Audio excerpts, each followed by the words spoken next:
out there in Radio Land. We invite you to reminisce for a while this afternoon as we present Those Were the Days, brought to you with fond memories by Northwest Federal Savings and Loan Association, by Nelson Hirschberg Ford, and by Eden's Plaza Shopping Center.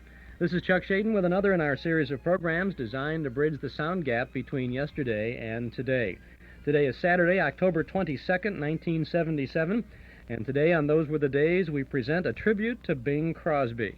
This afternoon, between now and 5 o'clock, we'll pay our respects to one of the world's most popular entertainers, Der Bingle, the Groner, Old Dad, Bing Crosby. We'll offer a cross-section of Bing's radio appearances from 1931 to 1954 with his very first broadcast on radio. We're going to broadcast these things in this order today for the folks who are tape recording out there. We'll have his first broadcast on radio from 1931. Then we'll have a 1934 Woodbury show.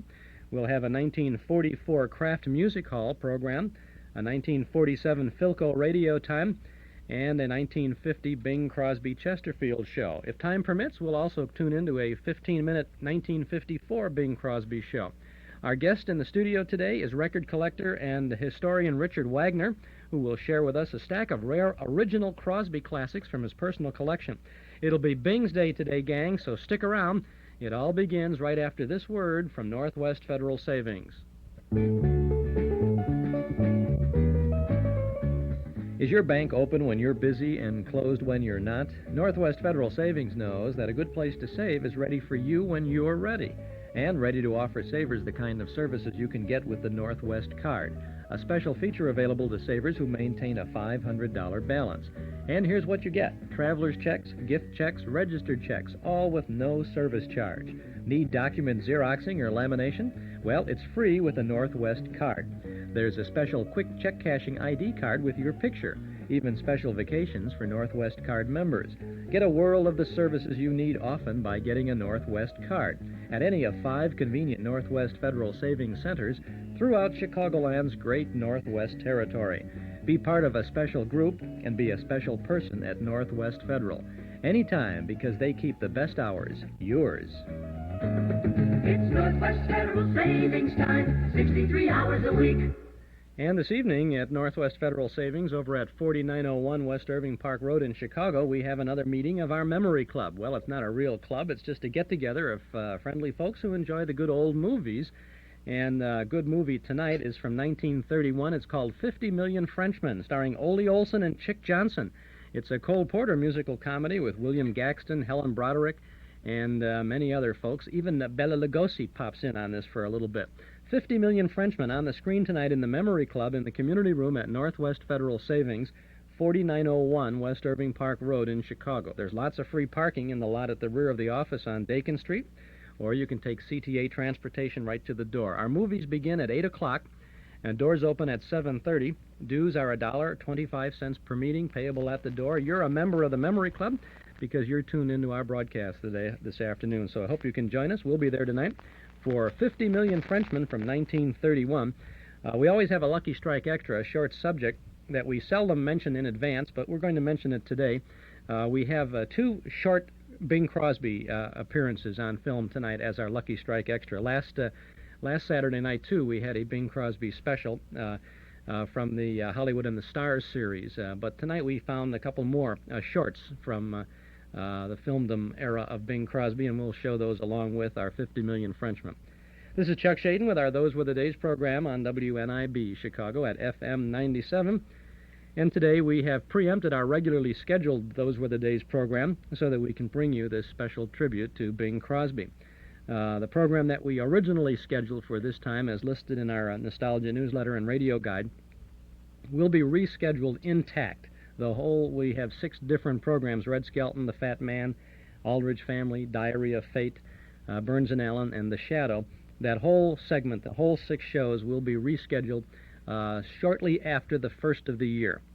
We're getting ready for our November and December Christmas time specials and all that sort of business now, so we'll reschedule this at another time. We don't know what to say about Bing Crosby that hasn't already been said. He died on the 14th of October, Friday. The news came as a personal shock to everybody. The loss of Bing Crosby was like losing a friend, a member of the family, someone we had all known and respected for so many years. It's hard to accept the fact that someone that close passes on. And the networks did a very fine job of saluting Bing. That evening, Friday night, all three of the networks had very special tributes to Bing Crosby. A number of the TV stations happened to have already scheduled some of Bing Crosby's films, which is in itself a tribute to the man. That his films are still rolling and being accepted. This week, as a matter of fact, I made a few notes here. Pardon all the rattling here. Tonight, the 22nd, actually tomorrow morning at 12:30 a.m., Bing Crosby, Bob Hope, and Dorothy Lamour star in The Road to Bali from 1952 on Channel 5. Next Friday night, Bob Hope is going to have a 2-hour tribute on his NBC program to Bing Crosby from 7 until 9. Originally scheduled to be just a recap of Bob's movie career. Bob is revising the special to be his own personal salute to Bing Crosby, and I'm sure we'll all want to check in with that. That same night at 10:30, Channel 9 is going to run a Crosby film called Stagecoach. It was a 1966 remake of the Western, and Bing does a very good job in there as an alcoholic doctor. That's a week from last night, next Friday night on Channel 9. So there's a few Bing Crosby things coming up on television. We, as I say, we felt a real personal loss with the loss of Bing Crosby, and we were surely kind of disappointed too, because we had in the last several months been making contact with Bing. We had corresponded a little bit, and we had tried to make arrangements so that we could get him from our tape collection a number of tape recordings of his radio shows, which he said he didn't have much of, and we were also setting up an interview. And we were going to take our trusty tape recorder out to the West Coast and sit down with Bing for an hour and reminisce about his career, and especially about his radio days, which is, of course, prime interest to us. Well, we weren't able to do that, but I thought perhaps that you might be interested in sharing some of the reasons, the scene, how I got involved with Bing Crosby. When he was about to do his 50th anniversary show on television, I had gotten a call from the people at the J. Walter Thompson Advertising Agency here in Chicago. They represent Kraft Foods, which was the sponsor of the Bing's 50th anniversary special. That was the one, as you well know, where Bing fell off the stage and injured his back. And they said that Bing, of course, was not going to make personal appearances around the country, visiting radio, TV editors, and promoting, hyping the show, which is the run-of-the-mill kind of a thing. But they had known of my collection of radio broadcasts, and they said, would you be willing to give us some sounds of Bing Crosby shows? And what they wanted to do was put it on a record and send it to all the TV editors across the country as a little reminder that the Crosby 50 Years special was going to be on. I said I'd be more than happy to do it, and indeed I did it. And indeed, apparently they used it, though I haven't yet gotten a copy of that record. Then, of course, when they were taping the special, Bing injured himself. He fell off the stage at the end of the special. And a little while later, I got a call from J. Walter Thompson again, and they said, we wanted you to know that when Bing got a hold of the record, that the material that I had produced, he was very much impressed with it, and he thought it was really nice to have that, and he didn't have copies of some of those things, and we had given them what you're going to hear in just a short while, Bing's first radio broadcast and a few other things, kind of a little bit of a short cross-section of his career. And they said, we want to get something for Bing while he's recovering from his fall. Kraft and J. Walter Thompson did.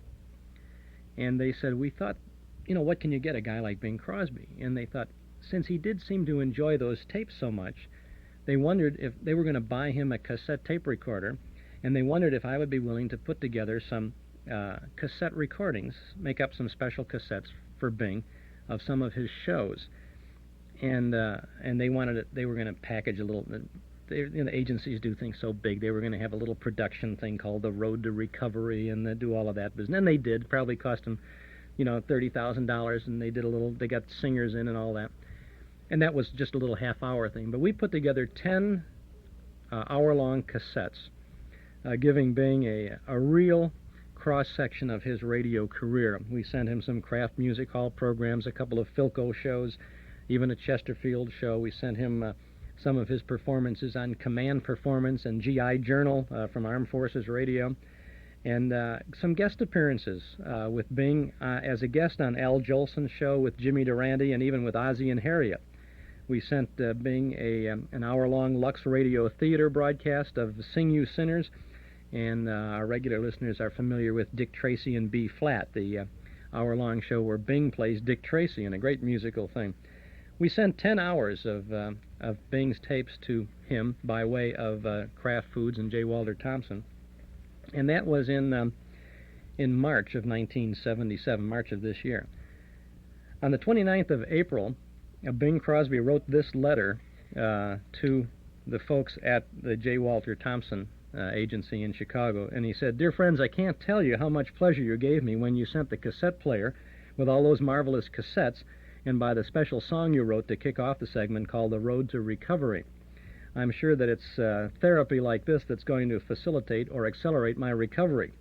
I do appreciate very much the trouble you went to, and I hope that you'll thank everyone at J. Walter Thompson and everybody at Kraft who had anything to do with it. If they enjoyed it half as much as I enjoyed listening to it, I think we're even.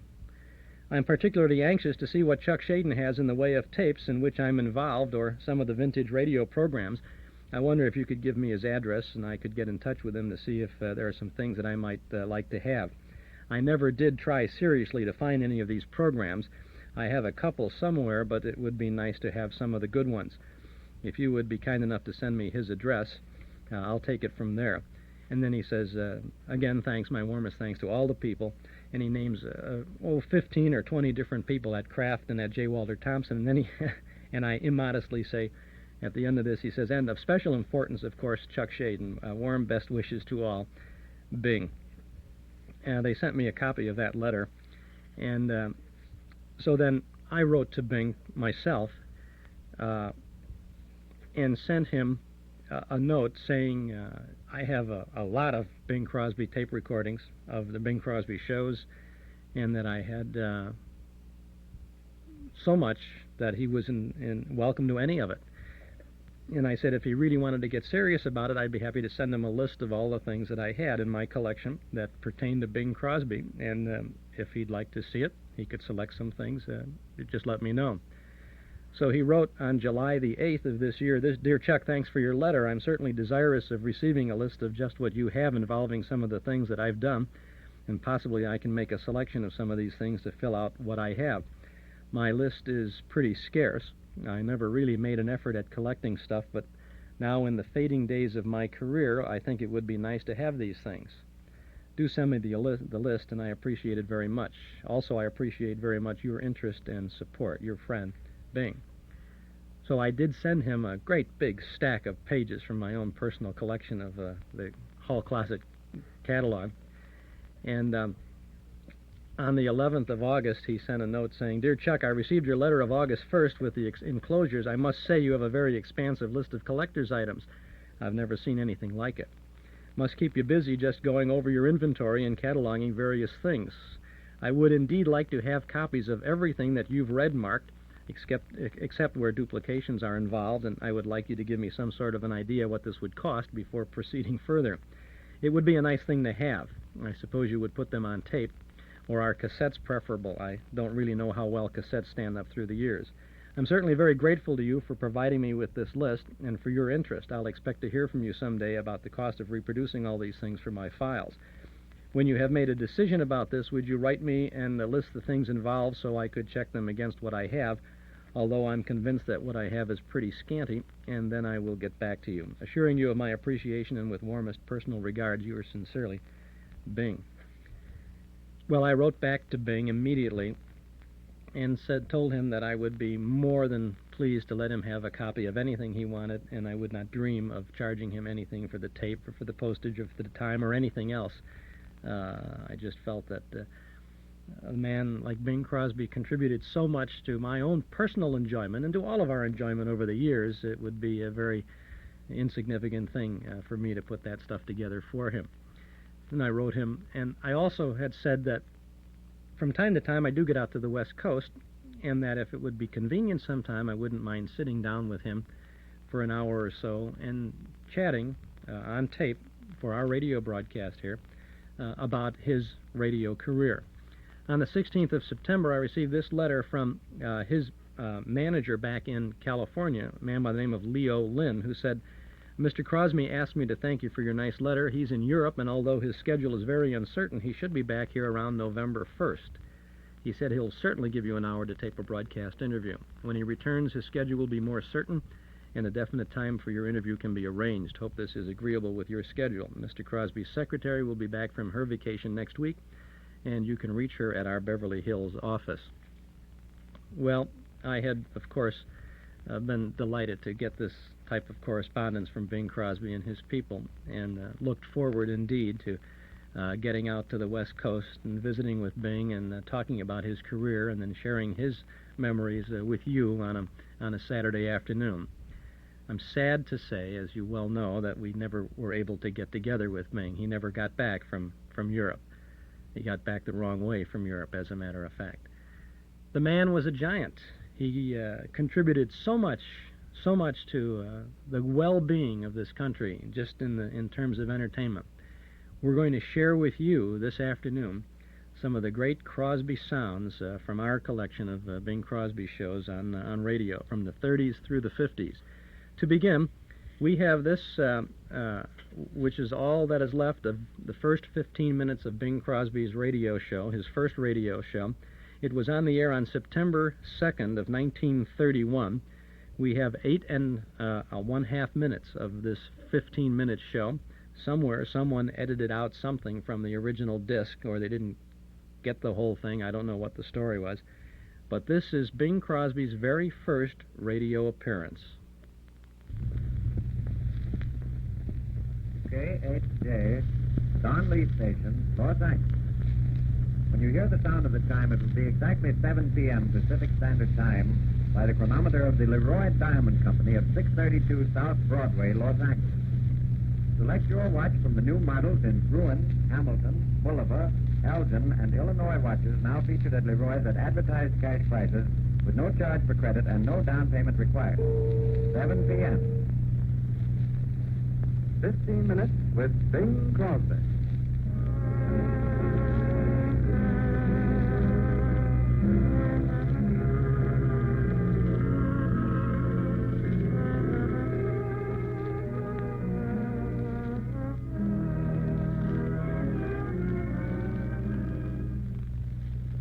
Introducing Bing Crosby. Here is the moment you have been waiting for. The delayed appearance of that sensational baritone, Bing Crosby, whose singing has made him the favorite of California through the mediums of the motion pictures, the vaudeville stage, and the radio. It was our announced intention to present Bing Crosby's initial program Monday night, but a severe attack of laryngitis made it impossible for him to appear until tonight. However, his voice has recovered sufficiently to allow him to bring to you now his inimitable song interpretation. So, offering Bing Crosby in the popular song of the day, Just One More Chance.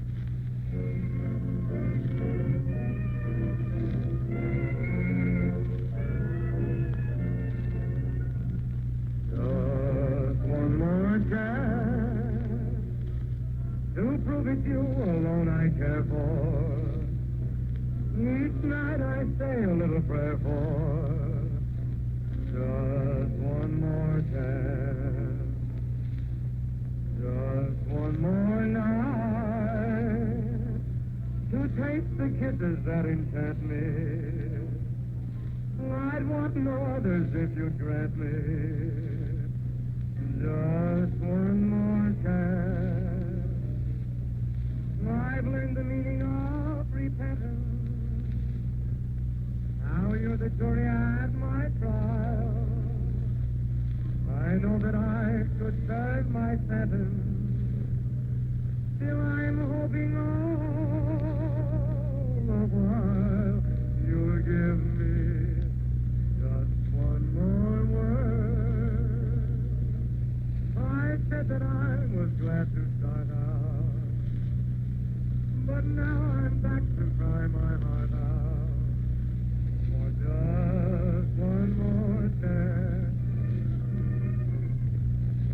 spend our lives in groping for happiness. I found it once and tossed it aside. I paid for it with hours of loneliness. I've nothing to hide. I bury my pride.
The burned child fears the fire, but it provides an excellent theme for Bing Crosby and his closing number tonight. I'm Through with Love.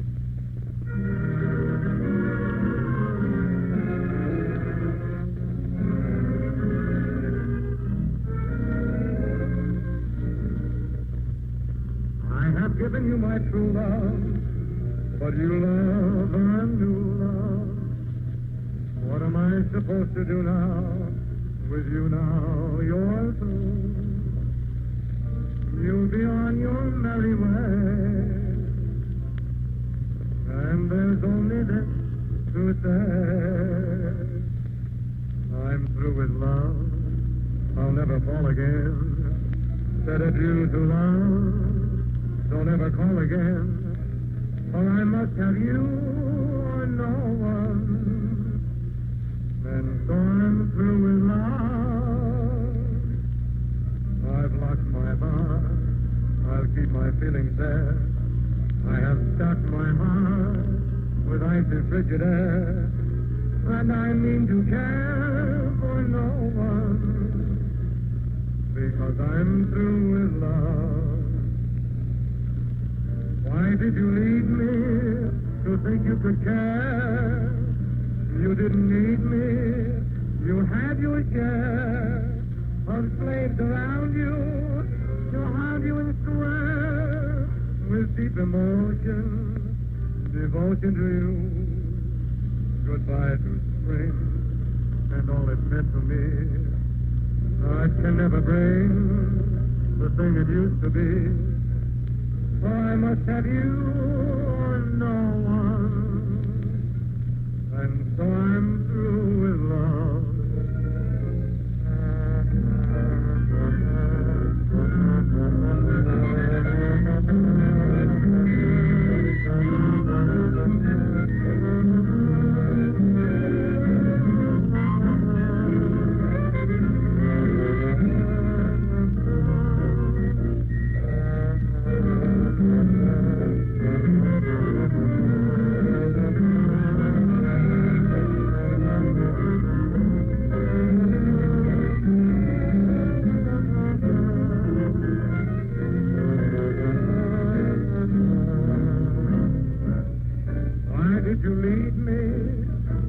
You could care. You didn't need me. You had your share of slaves around you to haunt you and swear with deep emotion, devotion to you. Goodbye to spring and all it meant to me. It can never bring the thing it used to be. For I must have you or no one. And so I'm through with love. And so we conclude our initial presentation of Bing Crosby as an exclusive Columbia artist. Mr. Crosby will sing for you each night at this time except Sunday. So until this time tomorrow night, Bing Crosby wishes you a very good evening. Harry Bonsell speaking. This is the Columbia Broadcasting System. And sorry about the quality on that. Very difficult to preserve that over the years. From 1931, September 2nd, Bing Crosby's first radio appearance, 8.5 minutes of his first program, which was delayed because of laryngitis. 15-minute show. Other collectors say that one song and one commercial were not transcribed. That was left out of the transcription. Someone said that it was RCA Victor who recorded that for whatever reason, possibly just for Bing Crosby. Bing Crosby, who died, as we know, last Friday, a week ago yesterday, the 14th of October. A salute this afternoon, 4 hours of it, on our Those Were the Days program. This is Chuck Shaden on WNIB Chicago at FM 97. Got a call from a listener who said that they heard that the Bing's 50th anniversary television show, which was on earlier this year, is going to be repeated sometime this coming week on television. Now, I had not heard that, and I don't know if that's a fact, and we're trying to find out. If anybody is aware of that, maybe someone can give us a call and let us know if indeed Bing's 50th anniversary show, which was presented earlier this year, is going to be retelecast this week, in addition to the big 2-hour Bob Hope tribute to Bing coming up on Friday night at 7 o'clock. If you have that information, you want to get in touch with us, our number here at our studio, at our Nostalgia Broadcast Center, is 545-2260.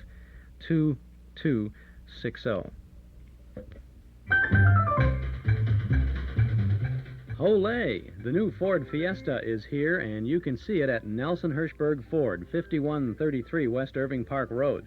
Yes, Ford's new mini car is not just another new car. It's a whole new kind of car, combining Ford's worldwide resources. The Fiesta is produced in Germany, where it's built to the traditionally exacting standards of German craftsmen.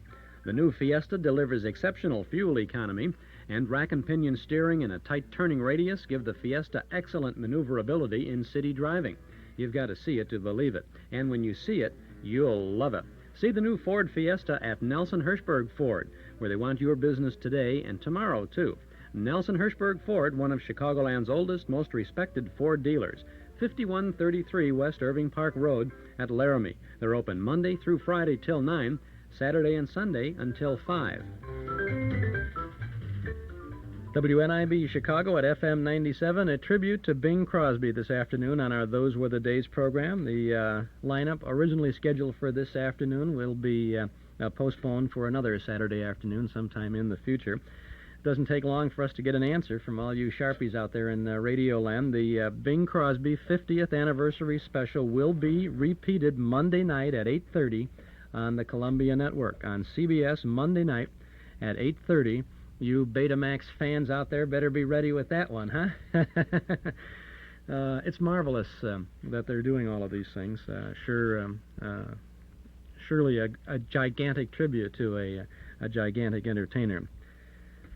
WNIB Chicago is the place where your dial is set for our Those Were the Days program this afternoon. We have a guest in our studio today, a record collector, a record historian, author of an irregular, regular column in our Nostalgia newsletter.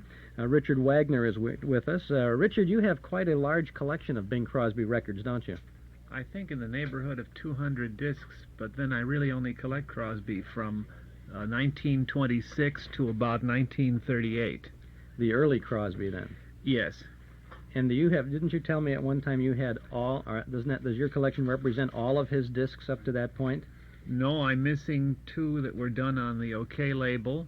I think a 12-inch Brunswick and possibly, maybe a Decca or 2 that I haven't gotten around to finding yet.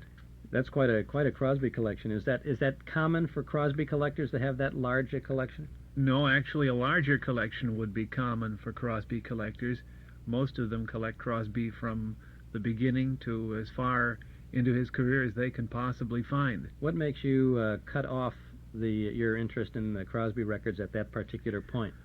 Well, Crosby's early career was jazz influenced, and actually what I found in listening to the discs was that as the years go by, somewhere in about 1936, 37, his style becomes somewhat more commercialized. It settles down perhaps half an octave and doesn't have the same buoyancy, and the songs don't have the same degree of creativity that the earlier work does. Mm-hmm. Do you brought in with you a large cross-section of your collection, and we opened, in fact, our show at 1 o'clock with Learn to Croon. Now, what is a little background on that record? Well, let's see. It was recorded in June 13th of 1933. It's from a Crosby film, which I can stop and look up. I'm trying to remember. College Humor, yes. The 78 wasn't a soundtrack record. There are very few in that period that are soundtrack records, at least very few substantiated soundtracks. This was a studio recording. I don't recall if it's a Paramount Orchestra or not. I really appreciate the various sides by listening to them. I have some reference material, but I haven't stopped to, as you with the movies, study each individual recording into infinity. It spoils to me it spoils the performance. If you try to get too technical about it, you lose the benefit of the entertainer's very much contribution there. Sure. Now you have, I must say that all of the records that you have with us this afternoon, you have transferred to tape, and you've done some processing to get them in a pretty good shape for today, right? I've removed as much of the surface noise as I can without disturbing the top end of the music spectrum. This is done with a scratch filter. It was devised for me some years ago by an electronics outfit in Evanston. Good old Evanston. Well, now let's see. You have, I guess this is Bing's first record coming up next. Is that right? This record, I've Got the Girl, was recorded in October the 18th of 1926. There's a story behind it which I could give you perhaps if we have the time to get into it. But it's Crosby's first recording. It occurred in Los Angeles. It was done in Los Angeles just perhaps 2 months after he and Al Rinker had motored down from Washington, from Spokane. This recording wasn't known to exist until perhaps the late 1950s. I haven't had the chance to get through to other collectors and procure a copy of the actual newspaper article, but it seems that sometime in, I think it was 59, during a publicity interview, some reporter finally got around to asking Crosby if he had ever done any commercial recording prior to his association with Whiteman. And the old groaner, I guess, leaned back and thought for a moment and said, why, yes, he recalled doing some sides in a deserted warehouse in Los Angeles maybe 2 months or more before joining Whiteman. And this, I guess, sent the record collectors in the country, not including me because I wasn't into it that heavily at the time, it sent the record collectors into a real flurry, dashing around, digging around, trying to find one of these reputed Crosby sides. So far, I think this is the only commercial pressing that has turned up. And this is his first record from 1926. It is. It's a duet between he and Al Rinker with a virtually unknown band, Don Clark's orchestra. I've Got the Girl.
to see.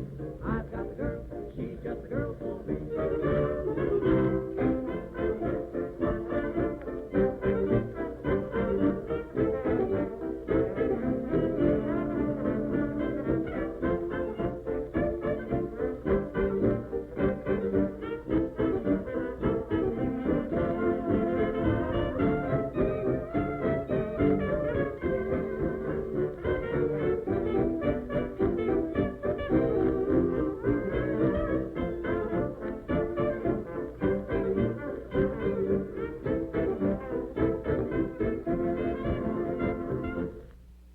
That's Bing Crosby, and his first record from 1926, I've Got the Girl. This is Chuck Shaden with Richard Wagner on our Those Were the Days program this afternoon, a tribute to Bing Crosby on WNIB Chicago at FM 97.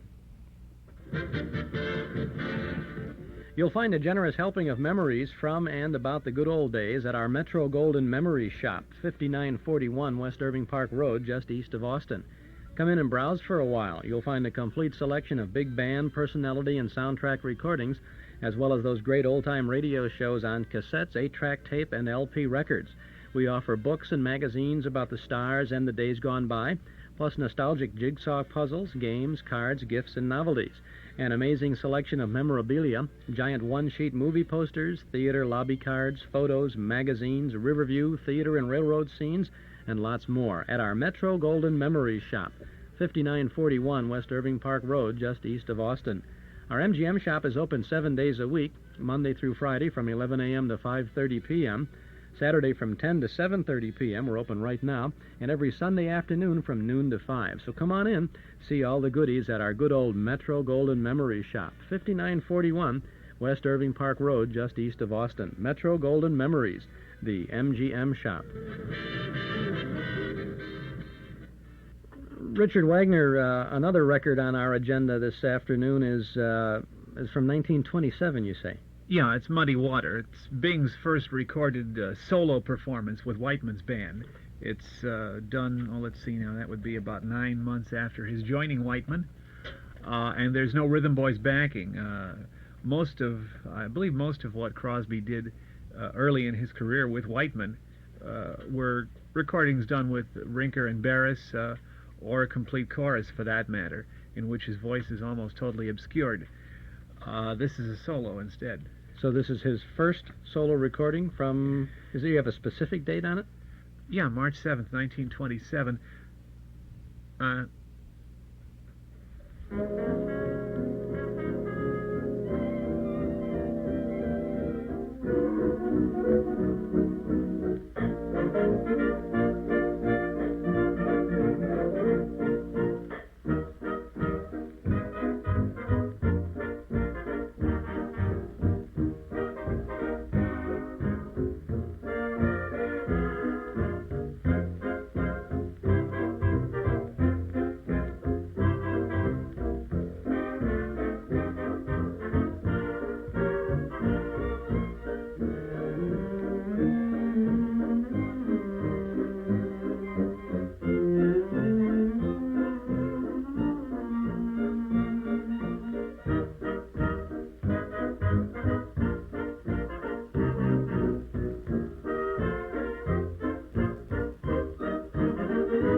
That's Bing Crosby back in 1927, his first solo appearance on a record called Muddy Waters.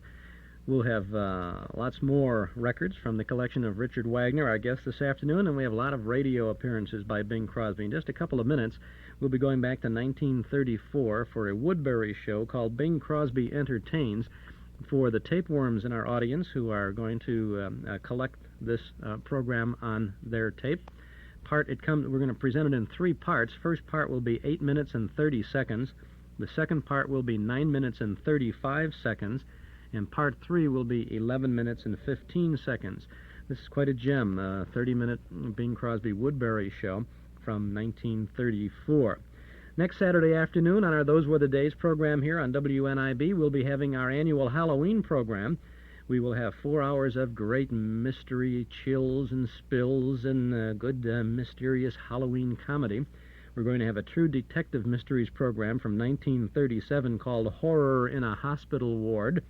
We'll have a 1948 Ozzie and Harriet program with Ozzie going into a haunted house to prove there's no such thing as a ghost.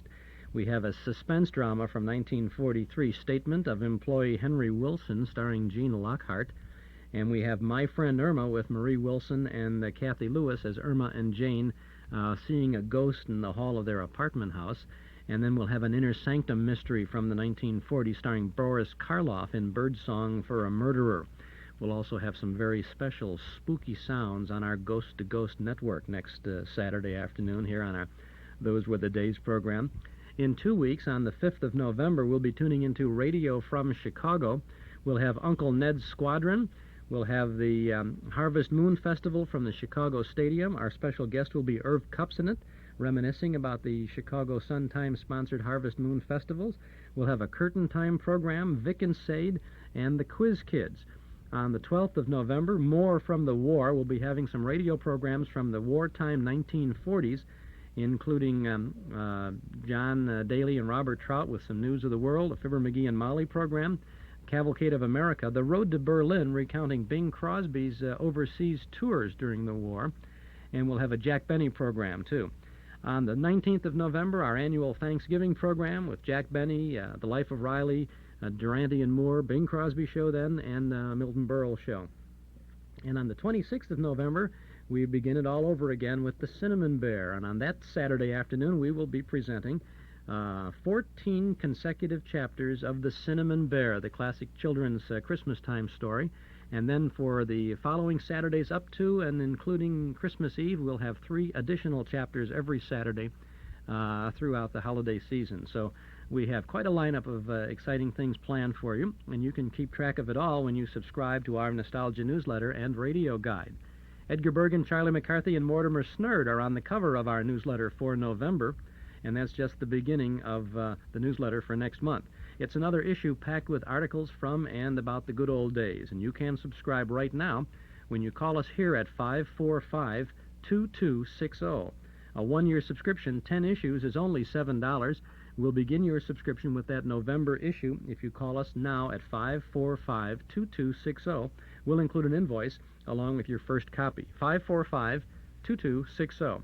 The November newsletter features a 1953 story about Ozzie and Harriet, a 1938 article about a kids' radio show called School Time, and the 1934 feature about Arthur Godfrey. That's not all. You'll find a story about Joe Stafford's weight change from 186 to 135 pounds. Plus, we have Bob Hope's favorite picture of Bing Crosby from 1943 in our Nostalgia newsletter. We have original articles, too. Mark Nelson writes about musical films from Universal Studios. Chet Redpath remembers growing up with radio in the loudspeaker generation. And reader George Littlefield offers a Cinnamon Bear trivia quiz. There's more. We offer the complete listing of our Saturday afternoon Those Were the Days broadcast schedule and news of our upcoming Saturday Night Memory Club movies. So we have lots of good reading in the November issue of our Nostalgia newsletter. Call 545-2260. A 1-year subscription, just $7. Subscribe right now. Call 545-2260. If you like, you can send $7 to Nostalgia Newsletter, Box 421, Morton Grove, 60053. But if it's easier, just give us a buzz this afternoon at our studio, 545-2260. 2260. If the lines are busy when you call, won't you just take a moment and give us a buzz a couple of minutes later? Or if we ask you to hold on for a second, I hope you'll understand. 545-2260. Hi, Carmelita Pope from Magicist. Are you aware that regardless of where you live in Chicagoland or suburbs, you're only a phone call away from the finest professional cleaning? Call Magicist for carpet cleaning in your home or office. Or call Magicist to pick up, clean, and deliver your rugs and drapes. So from Waukegan to Joliet, or from Lakeshore Drive to Schaumburg, you're only a phone call away from Magicist. Come clean now and receive a 16-ounce bottle of Sparkle Glass Cleaner with Sprayer at no extra charge. Sparkle is a non-streaking, heavy-duty glass cleaner. Why just clean your windows when you can sparkle them? Call Magicist. Chicago phones 378-8600. Suburbs see the white pages. Bank cards welcome. And remember, Magicist sells rugs, too. Also ask about Magicist soil retardant, only 3 cents per square foot. This is Chuck Shaden with our Those Were the Days program on WNIB Chicago at FM 97. A tribute to Bing Crosby this afternoon, and I wish that it were only a salute to Bing instead of a tribute. But the talents of this very talented gentleman will live on as long as there are folks like you and I who enjoy what he has done over the past 50-some years in entertaining us. We're going back to 1934 now. This is a Woodbury show, sponsored by Woodbury Soap. It's called Bing Crosby Entertains. Georgie Stoll and the orchestra back up Bing on this show. Harry Von Zell is the announcer again on this show. And it comes out of the Don Lee station, KHJ, in Los Angeles. Part 1 of the Bing Crosby Show.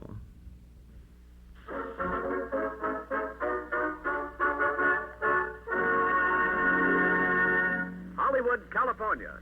Bing Crosby entertains.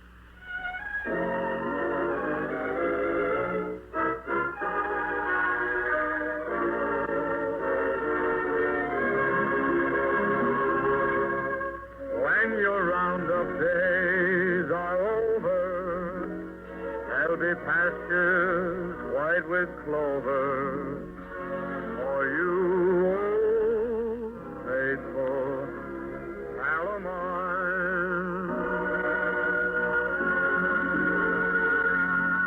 The makers of Woodbury's facial soap for the skin you love to touch present Bing Crosby.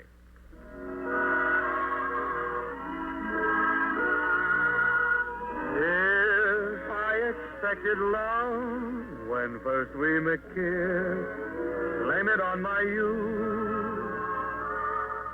If only just for you I did exist, blame it on my youth. I believed in everything like a child of 3. Meant more than anything, all the world to me. If you were on my mind all night and day, blame it on my youth. If I forgot to eat and sleep and pray, blame it on my youth. I cried a little bit when first I learned the truth.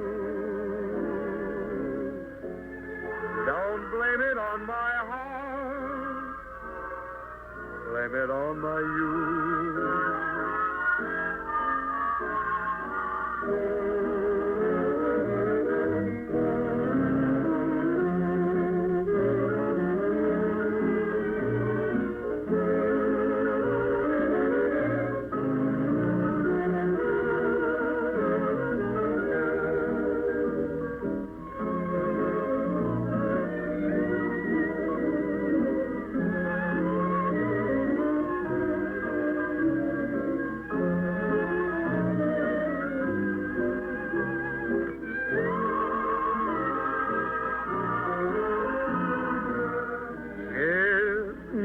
My mind all night and day, blame it on my youth.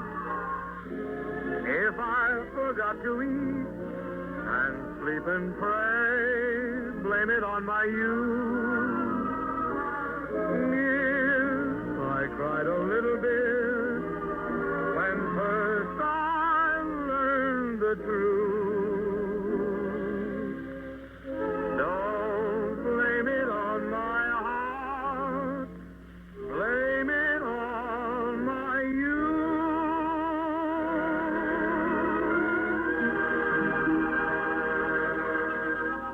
The other day, Paul Whiteman celebrated his 20th year as the Dean of Modern American Music.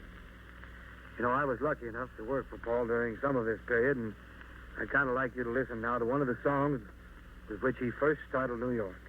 Georgie Stoll and the orchestra playing Japanese Santa.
A woman's complexion may not be the only important part of her attraction, but men seldom look twice at a girl who has permitted her skin to be marred by open pores, blackheads, oily shine, or coarse dryness.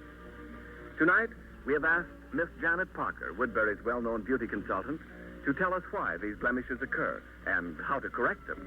Miss Parker. Every beauty specialist knows that the chief cause of common skin faults is neglect, and particularly neglect of the one fundamental essential to a fresh, clear complexion. The unpleasant fact is, many women do not get their skins really clean. Oh, I don't mean they're careless about bathing, but the methods they use just do not provide thorough, deep cleansing. And sometimes they even tend to clog the pores. Now, there are definite scientific reasons why Woodbury's facial soap does clear the pores of waste, embedded powder, and all trace of dirt. Woodbury's is more than just a dainty toilet soap. It is actually a complete beauty treatment created by a famous skin specialist to do two important things. First, its fine oils penetrate deep into the pores and loosen all foreign matter accumulated there. Then, other exclusive ingredients gently stimulate the tiny pore muscles to throw off obstructions that interfere with breathing. Did you know that your skin must be able to breathe to remain healthy and clear? And that's why women are often disappointed in the results they get from costly creams and lotions. Unless the pores are conditioned to receive the benefits of such preparations, you really might as well put them on a mask. So, no matter what your skin condition may be, its first and most vitally important need is the thorough pore cleansing provided by Woodbury's gently soothing formula.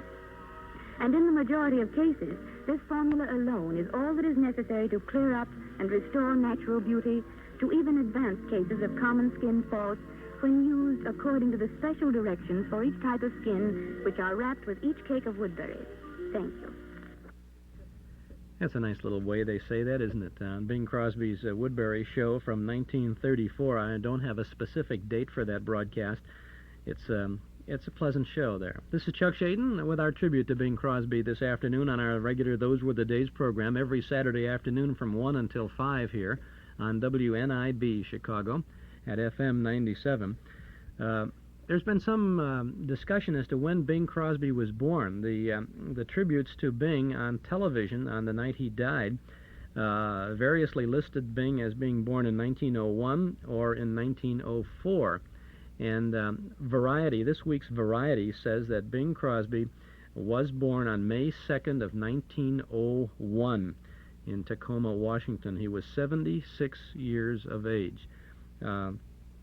Bing's book, Call Me Lucky, I have a copy of that book, and I checked that this week, and he says that he was born in 1903. But I don't know where all of this comes from, but it's interesting.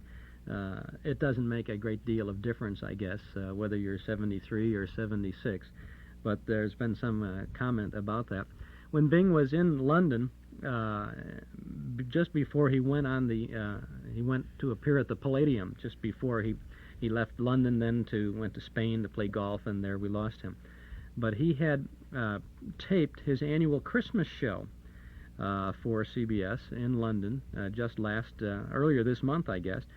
It's going to be called Bing Crosby's Merry Old Christmas, MERRIEOLDE, Christmas with Bing and his family. The Columbia Television Network says that the show will go on, it will be seen this year on November the 30th. Bing Crosby's annual Christmas television show will be telecast on November the 30th, and they will, of course, present it a little differently than they would have presented it had Bing lived. But again, a living tribute to Bing Crosby. So his Christmas special, the last of his Christmas specials, will go on for many, many years. I think for all of his career in broadcasting, Bing had a special Christmas show, and indeed Bing was very much. Crosby and Christmas went together. They just went together. And since Holiday Inn came out, we couldn't dreaming of a white Christmas without hearing Bing Crosby. And I understand that even now, every year, even into the 70s, Bing would sell over 1 million copies of White Christmas every Christmas. And he also did some things on radio when radio was changing. When the regular shows were going off, CBS often had what they called a Christmas Sing with Bing.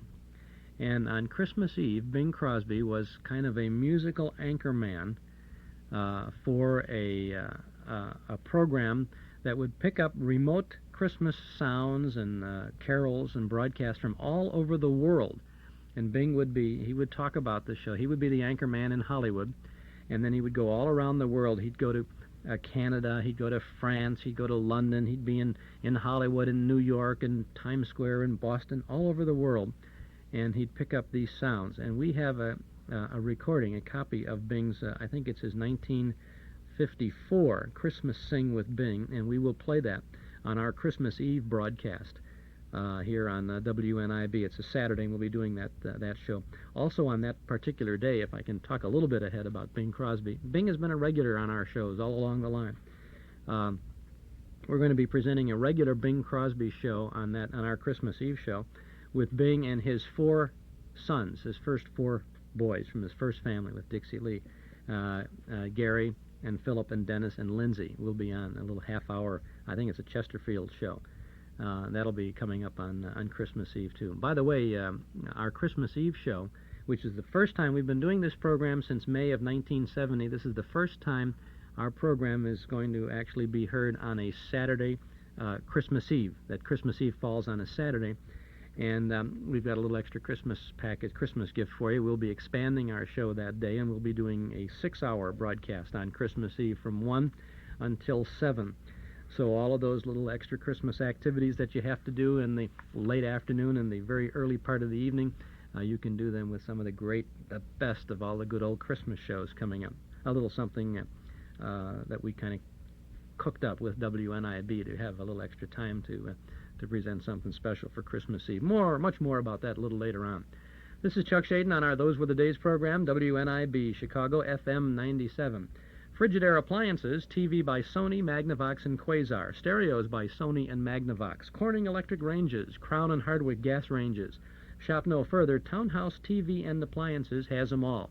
Visit Townhouse and you'll be surprised at the selection and at the price. And that's not all. You'll get the Townhouse guarantee. Guaranteed delivery on the day promised. Guaranteed normal installation on all products delivered. Removal of your old appliance to the basement, to the garage, or off the premises. And Townhouse also guarantees to remove all cartons and packing material as well. Townhouse means service, and you'll get it at 7243 Touhy Avenue, just west of Harlem. Townhouse TV and Appliances open Monday, Thursday, and Friday nights till 9, Saturday until 5. Now let's get back to part 2 of the Woodbury Show from 1934. Some of you may have seen Here Is My Heart, and if you did, you'll recall with pleasure a young lady who graced the film, namely Marion Mansfield. Well, she's here tonight and ready to sing the type of song that she really does best. What's the title, Marion? Things might have been so different. Oh, well, proceed.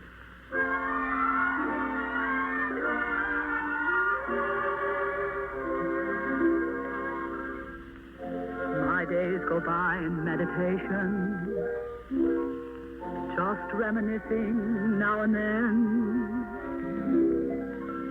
And while I sigh in meditation, I find myself saying again and again, things might have been so different, different as night and day. If you hadn't said I love you, just to have something to say, things might have been so different right from the very start. But you only wanted kisses,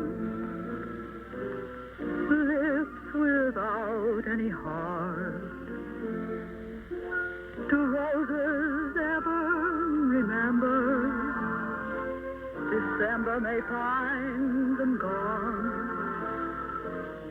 So why should sweethearts remember that love's little amber may fade with the dawn?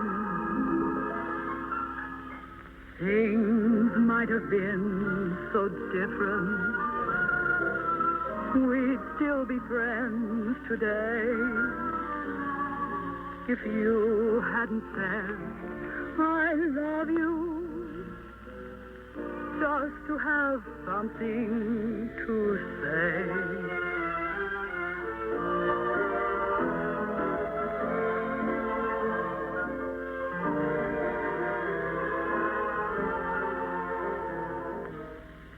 Why should sweethearts remember that love's little amber may fade with the dawn? Oh, things might have been so different, we'd still be friends today, if you hadn't said I love you, just to have something to say.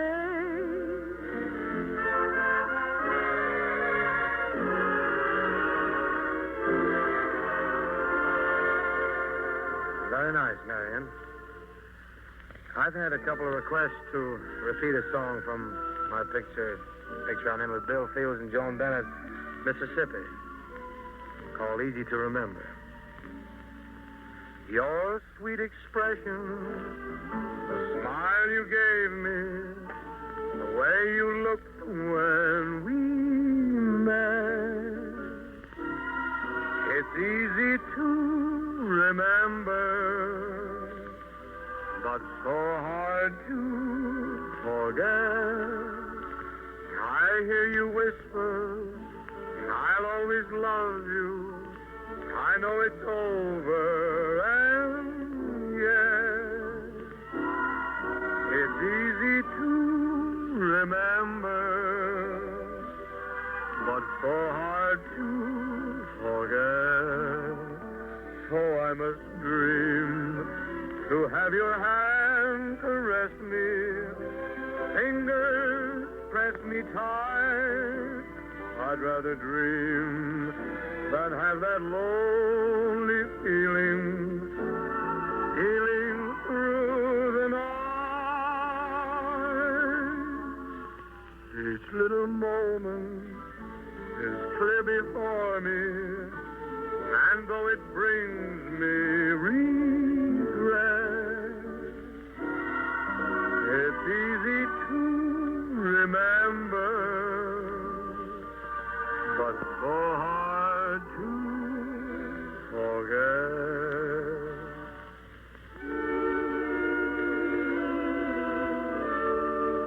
Your sweet expression, the smile you gave me, the way you looked when we met.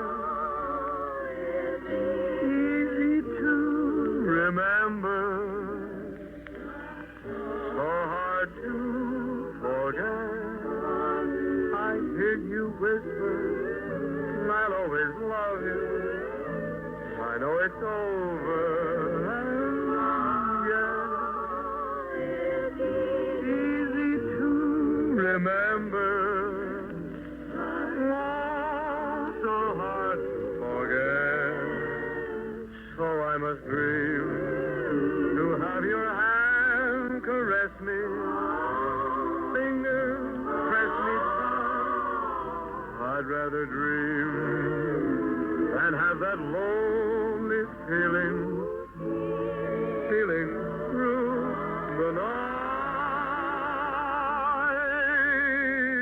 Each moment is clear before me, and though it brings me regret, it's easy to remember, but so hard to forget.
that's good, huh? Alexander's Ragtime Band. Bing Crosby on the Woodbury Show with Georgie Stoll and the orchestra there from 1934. Not only do these vintage programs provide us with a perfect opportunity to salute and pay tribute to Bing Crosby this afternoon, but they also give you a perfect cross-section of radio in those days. And as we roll through the afternoon, you'll be able to hear Bing and his style and the style of radio change. This is a 1934 broadcast. In a little while, we'll have a 1944 Kraft Music Hall, a 1947 Philco Radio Time, and the 1950 Chesterfield broadcast with Bing Crosby. This is Chuck Shaden on our Those Were the Days program on WNIB Chicago at FM 97. Bing Crosby was, according to Variety, you remember back in 1971 when 5 wealthy Americans were trying to get some money together to ransom some American prisoner of wars from North Vietnam? Well, he was one of those 5 Americans. They conducted negotiations through a representative with North Vietnamese officials to ransom the American POWs. Known as the Prisoners of War Rescue Mission, Crosby and his group stood ready to ransom the United States prisoners, even if they were interned in a neutral country agreeable to both Hanoi and the U.S. State Department, with the State Department giving its blessing to the project. So Bing was very active in that sort of thing. During World War II, he helped sell $14,500,000 in war bonds, and he toured United States service camps in English, French, and German zones, entertaining the troops, made numerous broadcasts and transcriptions for the services. As we have heard over our years of rebroadcasting the old shows, Bing turns up regularly on those Armed Forces Command Performance, GI Journal, and other programs. In 1969, Bing Crosby and his wife Katharine gave $1 million to the Immaculate Heart College in Hollywood, and he did it on the QT. He did not want any publicity about that. He was an unpublicized philanthropist, Bing Crosby.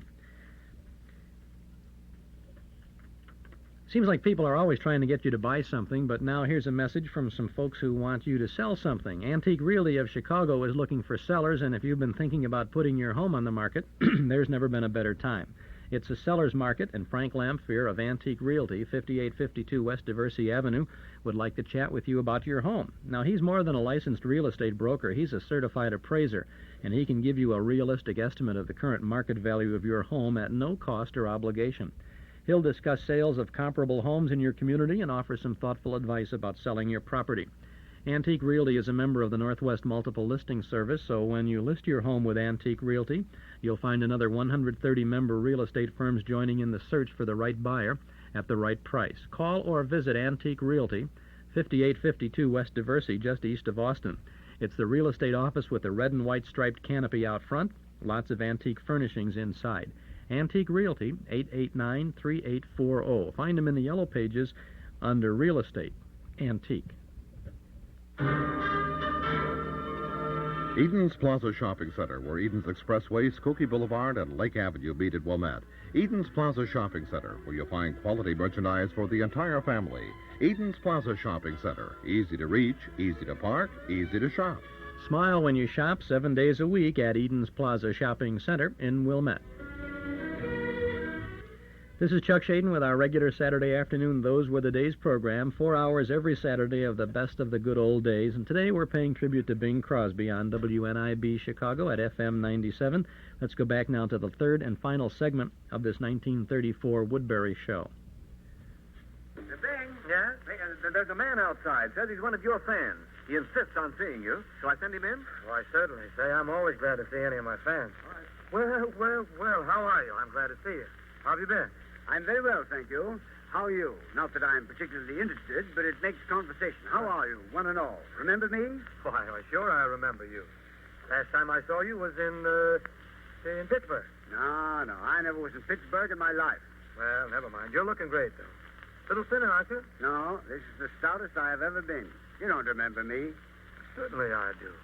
Don't you remember that week we were in Buffalo? No, I don't. I never was in Buffalo. Well, anyhow, you're looking great. But you took off that little stash you had, didn't you? No, I didn't, because I never wore a mustache in my life. You don't remember me. No, I guess I don't. I don't remember. Who are you? I'm your brother John. When are you going to ride home to Mama? Oh, there you go. Always kidding. I knew you all the time. You're Charlie Irwin. I knew your kisser was familiar. Well, it ought to be. I've had it for years and years. But it used to be sort of a tired face. You've had something done to it, haven't you? Yes, as a matter of fact, now that you've brought it up, I had it lifted once, but dropped twice. Well, how have you been? You know, I haven't seen you since that time on my vacation. I wasn't there. What would I be doing on your vacation? Now, there you again. What were you doing in California? California? I thought this was Kansas City. I knew I should have got off that train 2 days ago. Well, now that you're here, did you leave New York for arrest? No, I left New York to avoid arrest. Did your wife come with you? Don't be silly. How about your wife's mother? Oh, she's up in Alaska. I sent her up there on a long vacation. Hey, isn't it awfully cold up in Alaska right now? Why, certainly it's cold. Right now, it's 50 below zero. Don't you think, you know what I mean, a lady of her age, don't you think the climate will disagree with her? The climate disagree with my wife's mother? It wouldn't dare. Well, no joking now, Charlie. What did you come out to California for? Well, as a matter of fact, I came out here to watch the horses run at Santa Anita. I like to see them run, too. Yeah, but the trouble is, when I bet on them, they just go out for a little stroll. I bet on one nag there one day. If he hadn't speeded up a little bit in the stretch, he'd have won the next race. But I like those windows out there. You know, the windows, they're marked $2, $5, $10, $50, so forth and so on. And you go up to any one of these windows, and you purchase tickets on a horse. And then you tear them up. It's a game. You know, they have what they call the mutual system of betting. I've always been under the impression that that word mutual in the English language meant one for him, one for her, one for me. No, it's all for them. But, of course, Charlie, you must have bet on the winner of the big handicap. Listen, Mr. Vallee, I'm the only one who didn't bet on the winner of the handicap. I bet on the horse that ran last. I heard the owner talking to the jockey after the race. He gave him a terrible lacing. He said, why didn't you obey my orders? I told you to give him his head in the back stretch. I told you to take him to the outside and move up with the leaders at the mile and turning into the stretch for home. Why didn't you go up there and join those other jockeys? And the jockey said, what, and leave the horse? Well, Mr. Vallee, it certainly has been a great pleasure seeing you. Vallee, say, listen, who do you think I am? Well, you're Rudy Vallee. Oh, no, of course not. How could I make a mistake like that? Vallee's much darker. And besides, he has a mustache. Well, you'll pardon me, Mr. Cantor. How do you think of all those jokes you tell on the radio? Listen, my name isn't Cantor, and I don't tell jokes. I sing songs. Oh, then you don't have to think. How? Well, it's my mistake, Mr. Tibbet. You know, I have the most terrible memory for names. It's a family affliction. You know, I have a brother worse than any of us. Oh, yeah? What's his name? He won't tell us. Well, I'll be going now, and you must forgive me for not remembering your name. It's been on the tip of my tongue all evening, and it's the simplest name in the world to remember. Oakey. Jack Oakey. Well, so long, Mr. Oakey. That was the unkindest cut of all.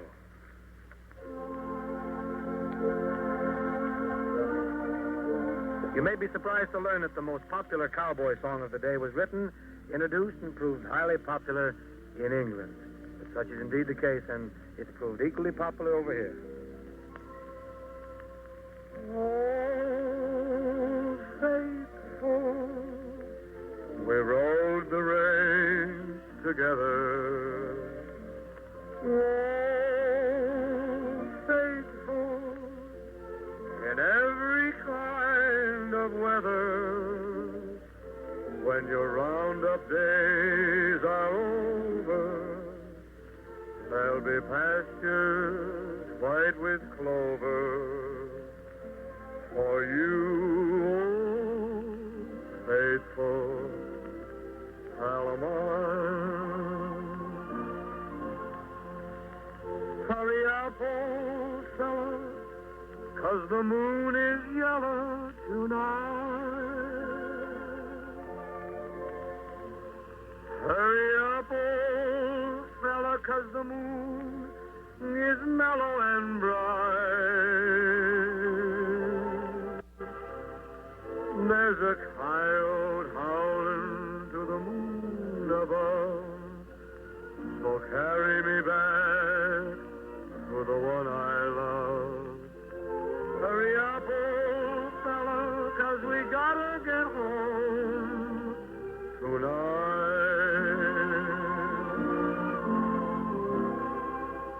Oh, faithful,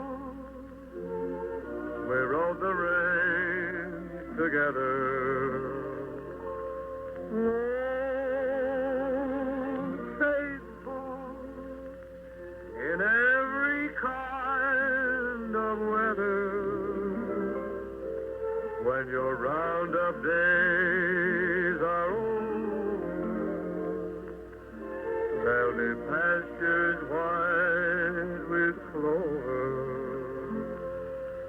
for you, oh faithful Alabama.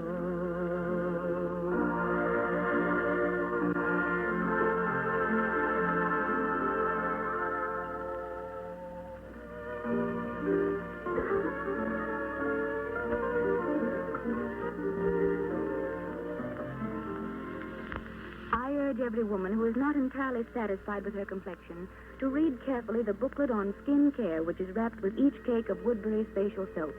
It is written by leading skin specialists and gives priceless information about how to correct and avoid the common types of skin blemishes. Of course, if you have any major skin fault, you must see a good dermatologist. But for ordinary conditions, such as large pores, blackheads, sallowness, oily shine, or dry skin and premature wrinkles, you will be delighted with the quick results and the lovely new skin beauty you will obtain by following the simple instructions enclosed with each cake of Woodbury's. Thank you, Miss Parker. Woodbury's is sold by all drug, department, and 10-cent stores, and at your grocer's, too. Now, don't let its low price deceive you regarding its quality. At today's price of only 10 cents, Woodbury's is identically the same fine complexion soap that formerly sold for 25 cents. And the booklet on care and correction of common skin faults, which is wrapped with each cake of Woodbury's, is alone worth many times the small price of the soap. Try Woodbury's, and the skin you love to touch will be yours. Here's a product of those outstanding tunesmiths, Al Dubin and Harry Warren. One I consider among the best day of fashion. Lullaby of Broadway.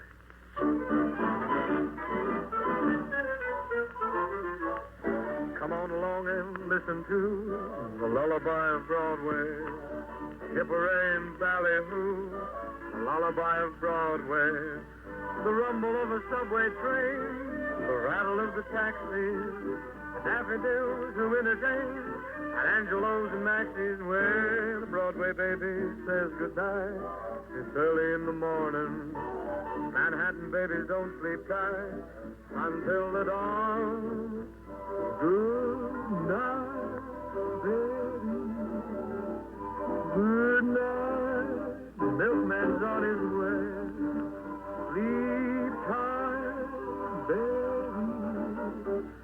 Sleep tight. Let's call it a day. Come on along and listen to the lullaby of Broadway. Hi-de-ho and poobadoo, the lullaby of Broadway. The band begins to go to town, and everyone goes crazy. You rock-a-bye your baby round till everything gets hazy. Hush-a-bye, I'll buy you this and that. You hear a daddy saying, maybe goes home to her flat to sleep all day. Good night, baby.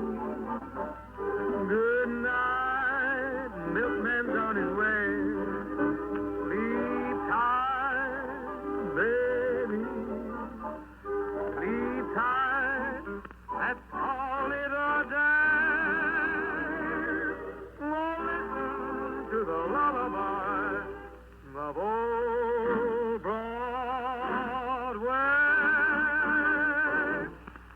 Tonight, you may try the famous Woodbury's facial soap and 3 other delightful beauty aids by sending for Woodbury's Loveliness Kit.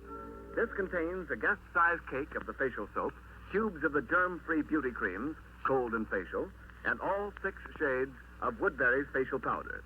Just send 10 cents in coin or stamps to cover cost of packing and mailing. Print your name and address on a slip of paper and send it to Woodbury's, Box 80. That's Box 80, Cincinnati, Ohio. Return mail will bring you your Loveliness Kit. Bing Crosby, Georgie Stoll and his orchestra will be with you again next Tuesday evening. Join us and hear Bing sing Clouds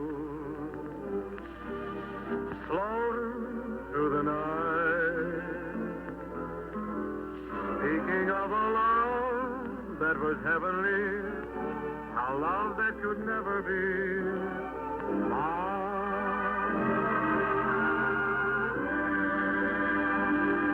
Ken Niles speaking for the makers of Woodbury's facial soap. Ken Niles speaking, not Harry Von Zell, as I said before. Ken Niles, the announcer on that Woodbury show from 1934, Bing Crosby Entertains. A good show. Bing doing a little preview of the next week's show at the end of that. This is Chuck Shaden with this week's show, a tribute to Bing Crosby this afternoon on WNIB Chicago at FM 97. Our Those Were the Days program. Bing Crosby was a pretty good businessman. He owned racing stables, a 25,000-acre cattle ranch outside of Elko, Nevada, and he once was part owner of 3 baseball teams, the Pittsburgh Pirates, the Hollywood Stars, and the Billings, Montana Club.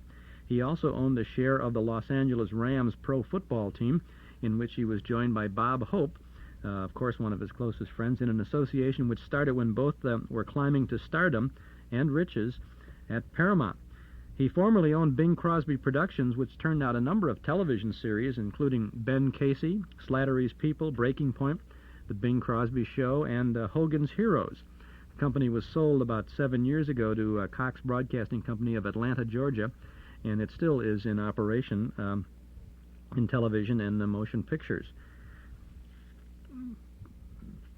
The public mostly associates Bing Crosby with light roles and singing, but of course there was a serious note to his career, his talents also lying in occasional dramatic roles. I've seen him in many screen appearances and occasionally on television, something dramatic.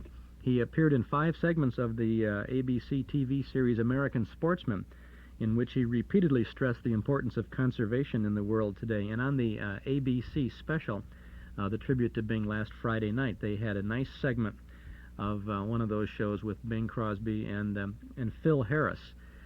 It was marvelous. It was beautiful. I saw it, but we couldn't tape it, because we were taping the other specials. They were all over the place.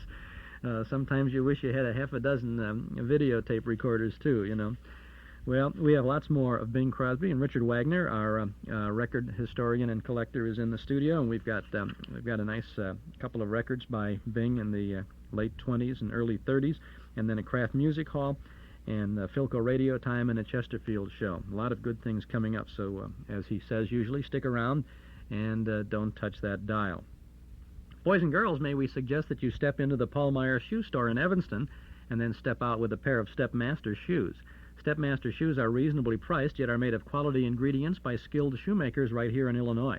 Not only do they come in basic infants' white high shoes and saddle Oxfords, but in shiny patent Mary Janes for little girls and high-fashion styles for bigger boys and girls. Your headquarters for Stepmaster Shoes is the Paul Meyer Shoe Store at 2924 Central Street in Evanston. Just step right in. You'll have a fit. And you'll have a lot of fun tonight if you step into the Memory Club in the community room at Northwest Federal Savings at 4901 West Irving Park Road in Chicago. Our Memory Club movie tonight is from 1931. It's 50 Million Frenchmen, starring Olson and Johnson.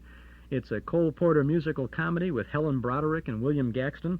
You'll have a good time as you cavort with Ole Olson and Chick Johnson on the screen. Our Lucky Strike Extra tonight, we have 2 very short Bing Crosby appearances on film tonight. One in a promotional short for Paramount Pictures, which was shown almost as a trailer, a preview of coming attractions, and the other in a World War II war bond sales short subject with Bing singing, I think, The Road to Victory. A nice little Lucky Strike Extra in our Memory Club tonight. Doors open at 7:30. Our film begins at 8 o'clock. Dues are $1.25 a meeting, payable at the door. You're a member of the Memory Club.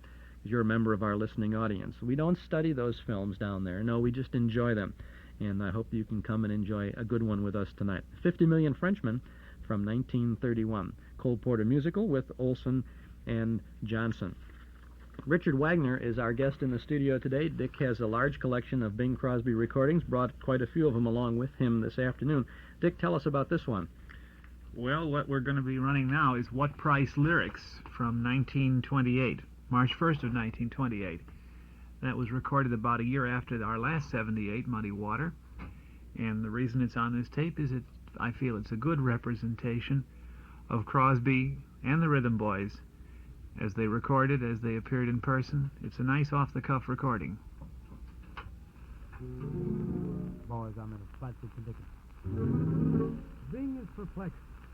Can't you take something for us? Well, here's the situation. You know, I wrote a tune full of rhythm. How's the melody? Hey, the melody is okay. Tell me, Bing, is everything all set? No, there's something lacking yet. So I guess I'll have to see you later. Can't think of words that would really fit this song. So I bo bo bo ba ba ba ba ba ba ba. If I could think of words, no doubt they would be wrong. So I bo bo bo ba ba ba ba ba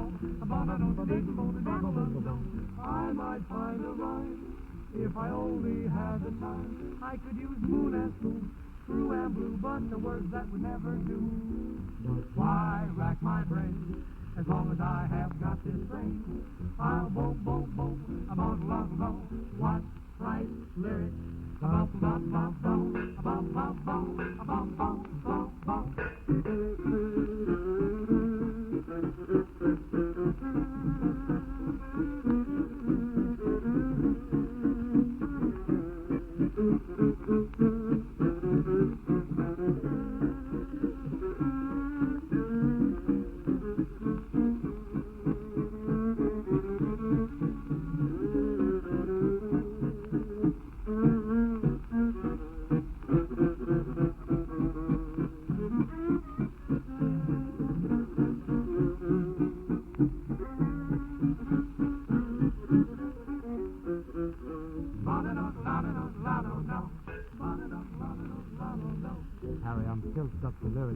Beautiful melody and no lyrics. Can't you suggest something? That's about the only thing I could suggest. Well, that's of no value. Al, what would you do in a similar predicament? Can't you give me some lyrics? Well, here's what I do.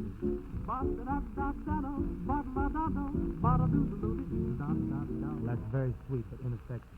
Now, you know, I might find a rhyme if I only had the time. Well, I could take honey and money. Ouch. I could take Roman home. Oh, never. I could take away and day. That's a good rhyme. I guess I'll have to take Sammy to his Kentucky manor. Bing, that's very sad. Well, I guess you're right. It'll never do. Oh, but why rack my brain? As long as I have got this train, I'll bone, bone, bone about love, love. What right lyrics? Da da da da da da da da da da da da da da. Da-da-da-da-da-da-dee. The Rhythm Boys there with Bing Crosby and Al Rinker and Harry Barris, I guess, from 1928 from Richard Wagner's collection. We've got a tremendous classic Crosby record coming up in just a little bit. This is Chuck Shaden on our Those Were the Days program, WNIB Chicago, FM 97. Here is a sound from one of our cassette specials this month from the hall closet. Listen to this. This is from the Mercury Theater on the Air broadcast of The Adventures of Sherlock Holmes from September 26th of 1938. Orson Welles' Holmes. And if anybody ever set the scene properly for a radio program, Orson Welles does it in this excerpt from the very beginning of this Mercury Theater broadcast. Listen a bit, and then we'll let you know how you can have it for your very own, as they say. The Mercury Theater on the air.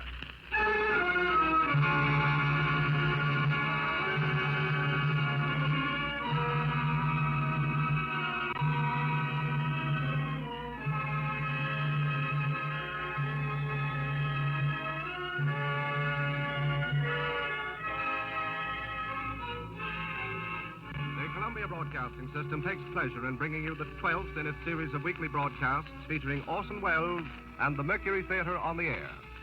Tonight, Broadway's and radio's most celebrated theatrical producing company brings to life the best-loved character in detective fiction, the immortal Sherlock Holmes. The play is Orson Welles' own adaptation for radio of William Gillette's enduring melodrama based on the famous stories by Sir Arthur Conan Doyle. Before the performance begins, here is the director of the Mercury Theater, the star and producer of these unique broadcasts, Orson Welles. Good evening. Well, tonight it's back to Baker Street.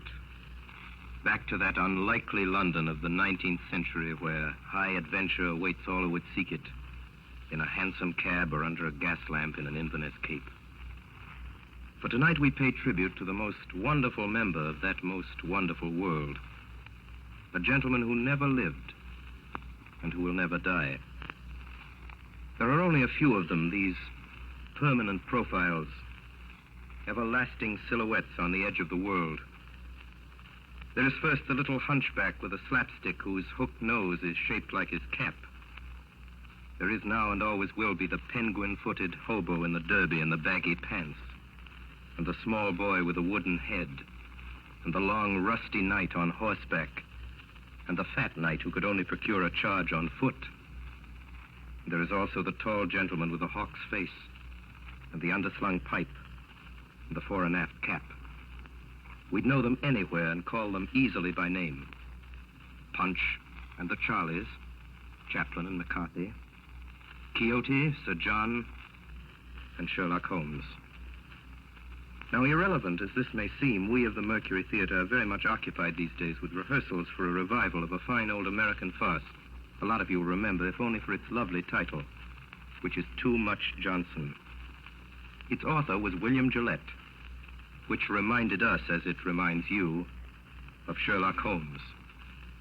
As everybody knows, that celebrated American inventor of underacting lent his considerable gifts as a playwright to the indestructible legend of the Conan Doyle detective, and produced the play which is as much a part of the Holmes literature as any of Sir Arthur's own romances, and as nobody will ever forget, he gave his face to him. For William Gillette was the aquiline and actual embodiment of Holmes himself. It is too little to say that William Gillette resembled Sherlock Holmes. Sherlock Holmes looks exactly like William Gillette. Sounds like him, too, we're afraid, and hope devoutly that the Mercury Theater and the radio will take none of the glamour from the beloved fable of Baker Street, from the pipe and the violin and the hideous purple dressing gown, from the needle and the cigar on the window ledge, and the dry, final, famous lines. Elementary, my dear Watson, elementary, the mere child's play of deduction. And that's just the beginning of The Adventures of Sherlock Holmes, one of 3 historic broadcasts from the 1938 season of Orson Welles' Mercury Theater on the Air. This month we have a very special cassette offering. This month you have your choice of these 3 classic Orson Welles productions. The Adventures of Sherlock Holmes, The War of the Worlds, and Dracula. The War of the Worlds, of course, the most famous radio show of all time. Story of the invasion of the Martians, the program that panicked half the country on October 30th of 1938.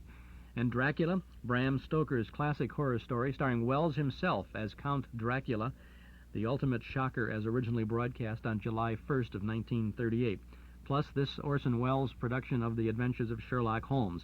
Each of these classic Mercury Theater on the Air broadcasts is 1 hour long, and each is available from the Hall Closet, Box 421, Morton Grove, 60053.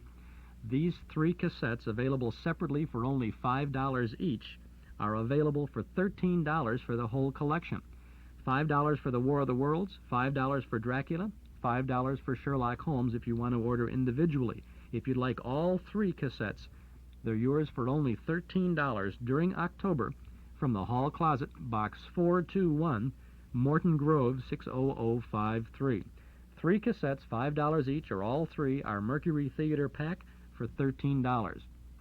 These tapes are also available at any office of Northwest Federal Savings or at our Metro Golden Memory Shop at 5941 West Irving Park Road, just east of Austin. Remember, you can get each of these Orson Welles tapes for $5 or all 3 for a special value of $13.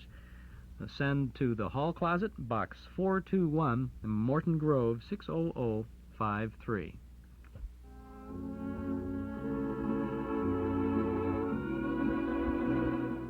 Evening, folks. How y'all? This is the old professor, thinking of you, asking the musical question, what well-known savings association in Northwest Chicagoland is open 63 hours a week?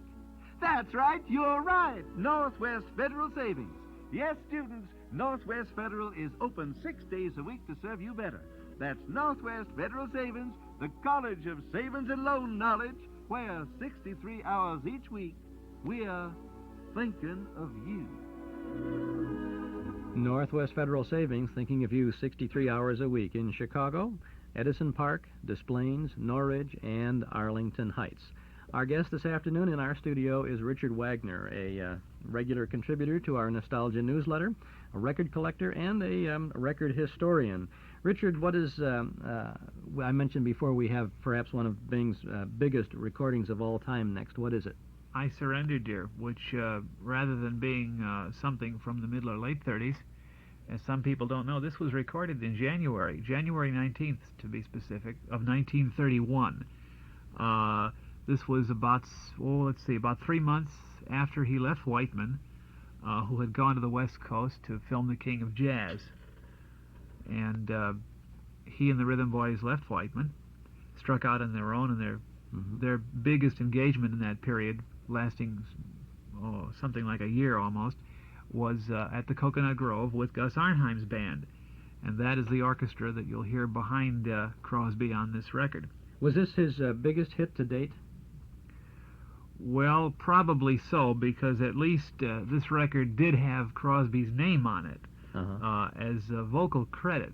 Everything he recorded on everything but one record that he recorded for and with Whiteman from 26 clear through 1930 didn't carry Crosby's name as vocal credit.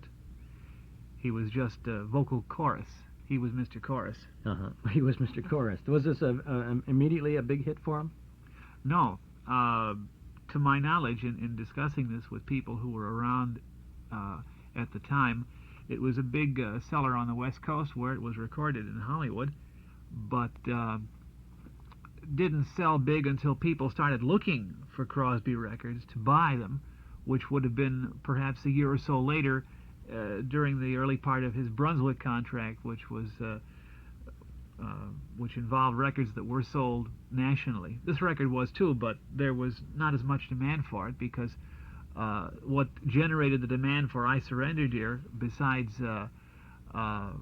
previous knowledge of Crosby, was a number of personal appearances he made at the Coconut Grove, singing with the band, as well as a couple of radio broadcasts that I hope some collector somewhere is bothered to retain. Well, I would think that, you see, you said he did this in January of 31. In September of that year, he made his first regular radio appearance, and that would have certainly helped the demand for his recording. This is during approximately a 12-month period of ascension to major stardom that preceded that radio show and his Brunswick recording contract, which all came together about that same time, late in 31.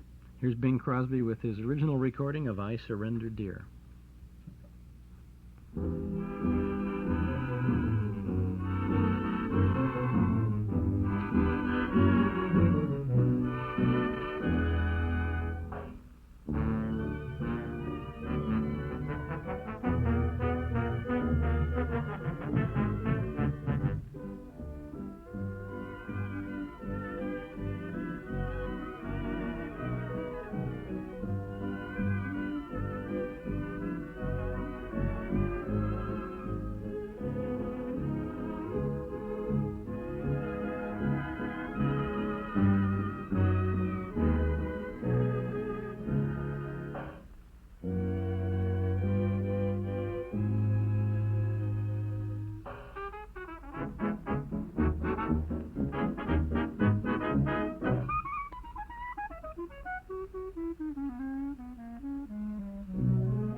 The game of stay away, but it costs more than I can pay.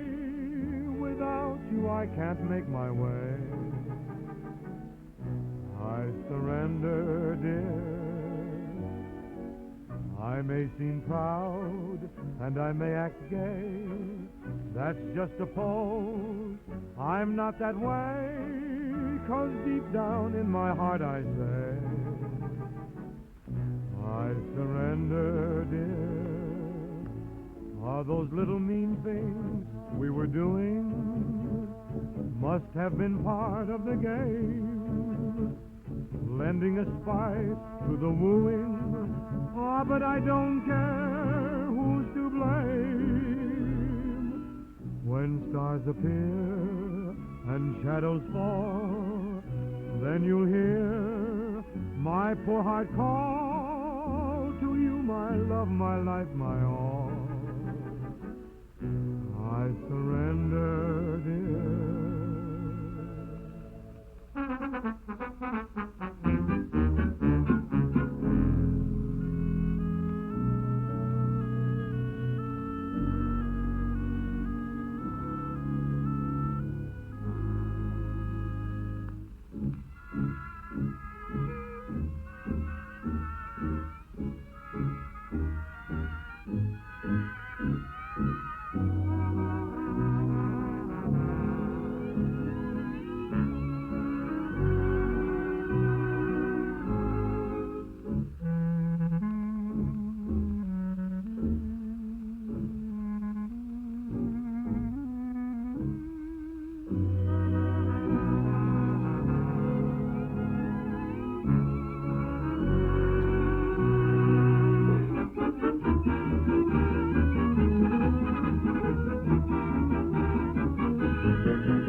I Surrender, Dear, Bing Crosby, recorded in 1931. Dick, that was from January of 31.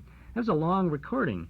Yeah, it was nearly 4 minutes long. It's relatively unusual for a 10-inch 78 to contain that much material, but supposedly by varying the spacing between the grooves, a little more time than that is feasible, as long as you don't have extreme bass modulation, which would cause the grooves to run closer together. You are an expert even technically on all the records, aren't you? I'm not an expert, just a student, you might say. Well, from my point of view, I think you're an expert. We appreciate your sharing that with us. We have more Crosby things coming up ahead of us this afternoon from Richard Wagner's extensive record collection. And we have a Kraft Music Hall program with Bing coming up in just about 1 minute. This is Chuck Shaden on our Those Were the Days program this afternoon, a tribute to Bing Crosby on WNIB, Chicago, FM 97. The fine family of Paterno offers you a selection of fine wines from the vineyards of the world. From California to France, from Italy to Portugal. You'll find the Paterno wine cellar stocked with the widest selection of wines from all the best places. Paterno Foremost Liquors at 5303 Milwaukee Avenue at Central, just north of Foster, is the largest beverage store of its kind in all Chicagoland. A visit to the Paterno wine cellar is an experience you won't forget, and you'll return often to keep your own wine cellar stocked. Whether it's an intimate candlelit dinner for two or an important dinner party for quite a few, you'll find everything you need to add the word special to your next occasion. Visit the wine cellar at Paterno Foremost Liquors, open Monday through Saturday from 9 in the morning until 10 at night. Sunday from noon to 6. Paterno Foremost Liquors at 5303 Milwaukee Avenue at Central, just north of Foster. Now, we're going back to 10 years after the Woodbury show for Bing Crosby. This is Radio NBC on November 9th of 1944. This is a new season for Bing Crosby. Kraft Foods is still his sponsor, continuing to sponsor Bing for many, many years, from the middle to late 30s into the 1940s, until he decided he wanted to be pre-recorded and use tape and transcriptions, and he moved over to ABC and Philco. We'll maybe talk about that a little bit. But this is an interesting show, a good show, continuing in the Crosby style. We'll present this in 3 segments for you tapers out there. Part 1 will be 8 minutes and 40 seconds. Part 2 will be 8 minutes and 30 seconds. And Part 3 will be 11 minutes and 25 seconds. I might add that generally we have all this timing information published in our Nostalgia newsletter. Today we don't have it in there because obviously our newsletter was printed and distributed before we decided to present this tribute to Bing. So for the tapers out there, that bit of information we think is helpful to you. Now from November 9th of 1944, the Kraft Music Hall. When the blue of the night meets the goal of the day. Someone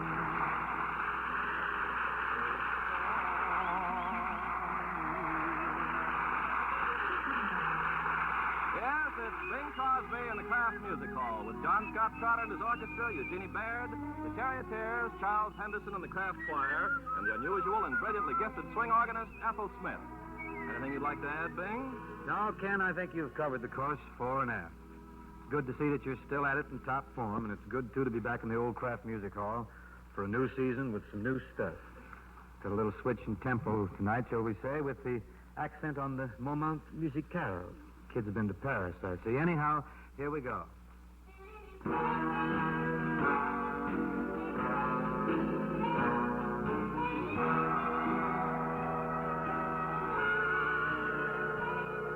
I got a gal who's always late. Anytime I catch up a date, but I love her. Yes, I love her. I'm fixing to sashay up to her gate. See if I can get it straight. Gonna ask her. Oh, yes, he wants her.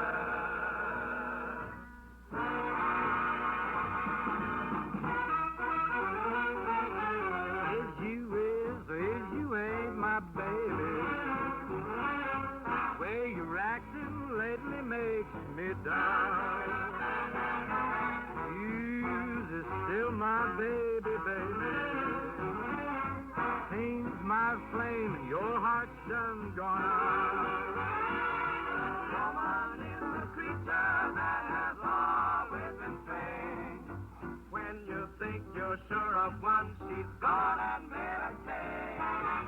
Is you, or is you ain't my baby? Maybe baby's found somebody new. Or is my baby still my baby true?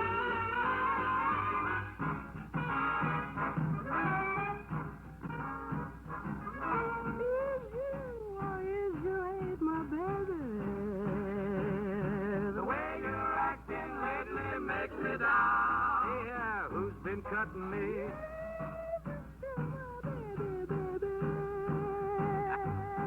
My flame in your heart's done gone out. Blackout. Now a woman is a creature that has always been strange. When you're sure of one you find, she's gone and made a change and took my change. Yes, you is you ain't my baby. Maybe baby's found somebody new. Maybe baby's found somebody. Or is my baby still my baby too? One of the debutantes in the hall this evening is a charming young lady. Black hair, Irish eyes, and a really gossamer touch with a song delivery. Certainly mighty happy to have her with us. And her name is Eugenie Baird. And I'm sure mighty happy too, Bing. In fact, you couldn't possibly be as happy as I am. Oh, I'm just as glad as I can be, Jeannie. Now, I know that you worked with Tony Pastor and you worked with Glenn Gray's great Casaloma Band. How about knocking a tune with me, huh? Something like Always? I'll be loving you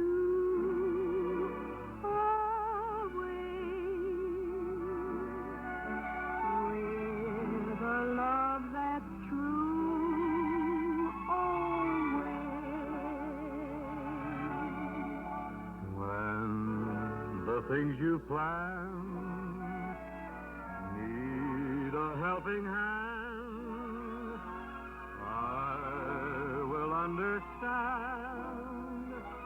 Always, always. May not be fair, always.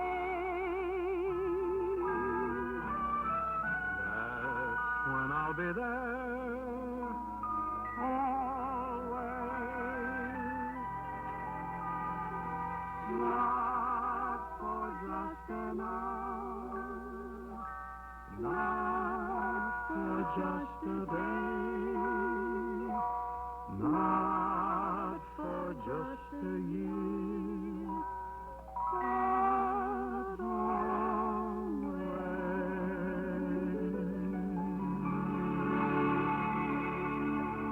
I'm sure my colleague Carpenter has carried on well in KMH during my sabbatical, and I trust he will continue. Continue?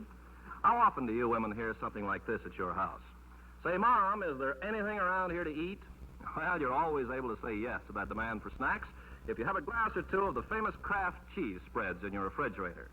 Those 7 delicious Kraft spreads are real lifesavers when young folks trudge in hungry, particularly these days.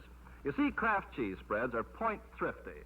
For instance, it takes just 2 ration points a glass for any one of these 4 creamy kinds: Kraft pimento and olive pimento spreads, the zestful Kraft roca, and Kraft relish spread with the tempting bits of sweet pickle all through it. Tomorrow when you're food shopping, look for the display of cheese spreads marked Kraft. When you buy these, you can make sure of getting tempting, nutritious dairy foods. Just the thing to spread for the family snacks and sandwiches.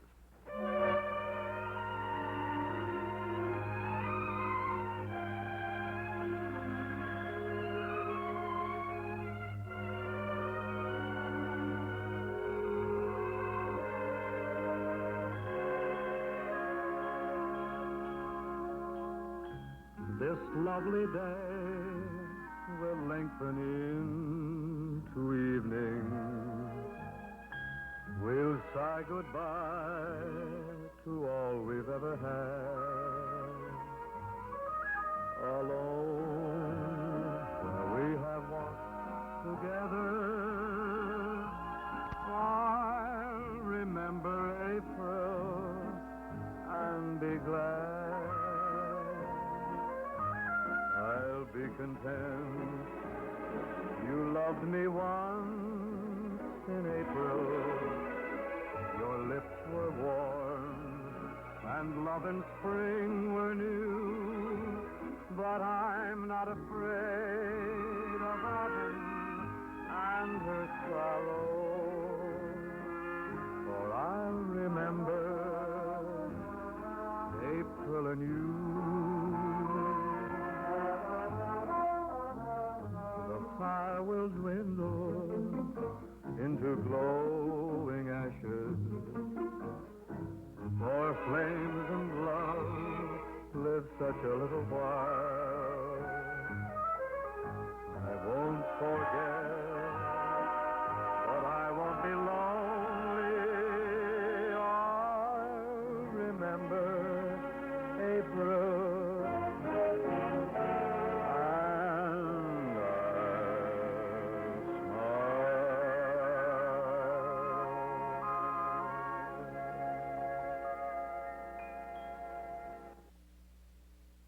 And that's the first segment of the Kraft Music Hall, Bing Crosby from November 9th of 1944. We'll get back to that in just a moment. This is Chuck Shaden on our Those Were the Days program, WNIB Chicago at FM 97. Bing Crosby, as you know, was born in Tacoma, Washington. He grew up in Spokane, where at Gonzaga University, he played varsity baseball. He sang in the Glee Club. He appeared in amateur minstrel shows, played in the drums, and took part in debates. He studied law and worked after hours in the office of a law firm. His first real taste of show business came by way of a job as an assistant flunky in the prop department of the Auditorium Theater in Spokane, the city's largest theater, where he occasionally rubbed shoulders with such stars as Al Jolson and Willie and Eugene Howard, and such dramatic stars as Margaret Illington, and headliners touring with George White's Scandals and other shows. At college, to which he later donated a handsome library, Bing Crosby joined a band called the Musicalators, and he played the drums with them. When he eventually realized he was earning as much money with the group in his spare time as with the law firm, which he joined on a full-time basis, he and Al Rinker, another member of the band, bought an old jalopy for $8, adorned it copiously with teenage slogans, and headed for Los Angeles. And fame and fortune was to come his way. Not necessarily overnight, but in a big, big way. Bing Crosby was a giant in the world of show business. He was a major force in every asset or every facet of the entertainment world except the legitimate stage. He never appeared on Broadway in a Broadway show, but he played the Palace and he played the Palladium. Bing Crosby was probably one of the very first of the entertainers who could be known simply by one name, Bing.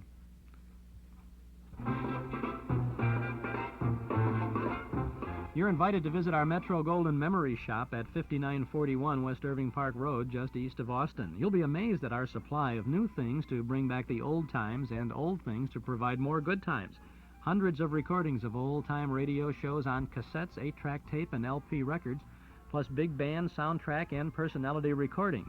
Movie posters, magazines, books, cards, games, great jigsaw puzzles, gifts, and novelties. It's all there, and it's waiting for you at our Metro Golden Memory Shop, 5941 West Irving Park Road, just east of Austin. Pay us a visit real soon, won't you? Our MGM shop is open 7 days a week, Monday through Friday from 11 a.m. to 5:30 p.m. Saturdays from 10 till 7:30. We're open right now, and on Sundays from noon to 5. Come in and see all of our goodies. Movie and radio stills. We have 16-inch radio transcription discs, scripts, old radios, and if you can remember it, we probably have it at our Metro Golden Memory Shop, 5941 West Irving Park Road, just east of Austin. Metro Golden Memories, the MGM shop. Now let's get back on our WNIB Those Were the Days program today to part 2 of Bing Crosby's Kraft Music Hall. A couple of years ago in Rio de Janeiro, I first had the pleasure of hearing a distinctively talented young lady. She was down there winning friends and making good neighbors by saying it with music. Ethel Smith is her name, and she's the organ-playing charmer that I'm sure we've all seen and enjoyed in the Metro-Goldwyn Mayer picture, Meet Me in St. Louis. Oh, you have been away, haven't you, Bing? What you mean? Sorry to disagree, but I'm not in Meet Me in St. Louis. No? Remember me? I'm the girl you saw in Bathing Beauty. Oh, well, what's the difference? St. Louis, Bathing Beauty. Tico Tico is universal, especially when you play it. Could I hear it again?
Plenty cagey, Ethel, really plenty cagey.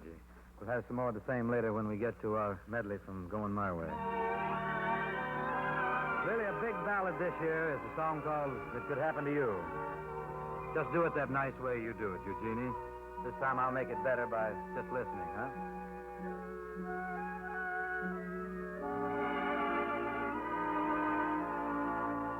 Hide your heart from sight. Lock your dreams at night. It could happen to you. Don't count stars or you might stumble. Someone dropped the sky and down you tumble. Keep an eye on spring. Run when church bells ring. It could happen to you.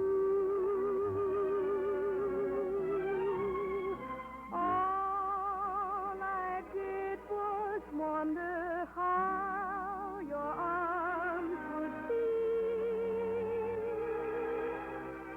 And it happened to me.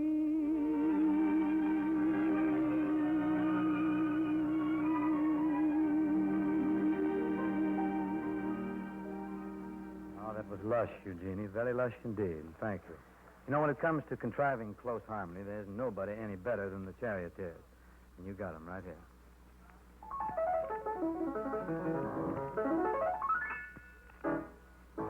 Little David, play on your harp, hallelujah, hallelujah. Little David, play on your harp, hallelujah. Little David, play on your harp, hallelujah, hallelujah. Little David, play on your harp, hallelujah. Little David was a shepherd boy. He killed a Goliath. Well, he shot with joy.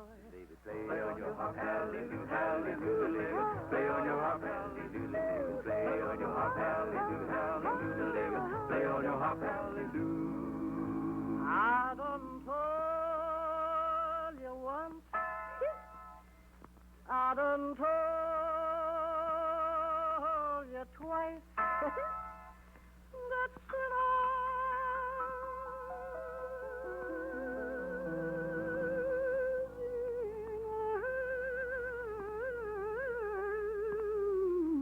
for shooting dice. David, play on your harp, hallelujah, hallelujah. David, play on your harp, hallelujah. David, play on your harp, hallelujah, hallelujah. David, play on your harp, hallelujah. Hallelujah, hallelujah, hallelujah. David, play on your harp.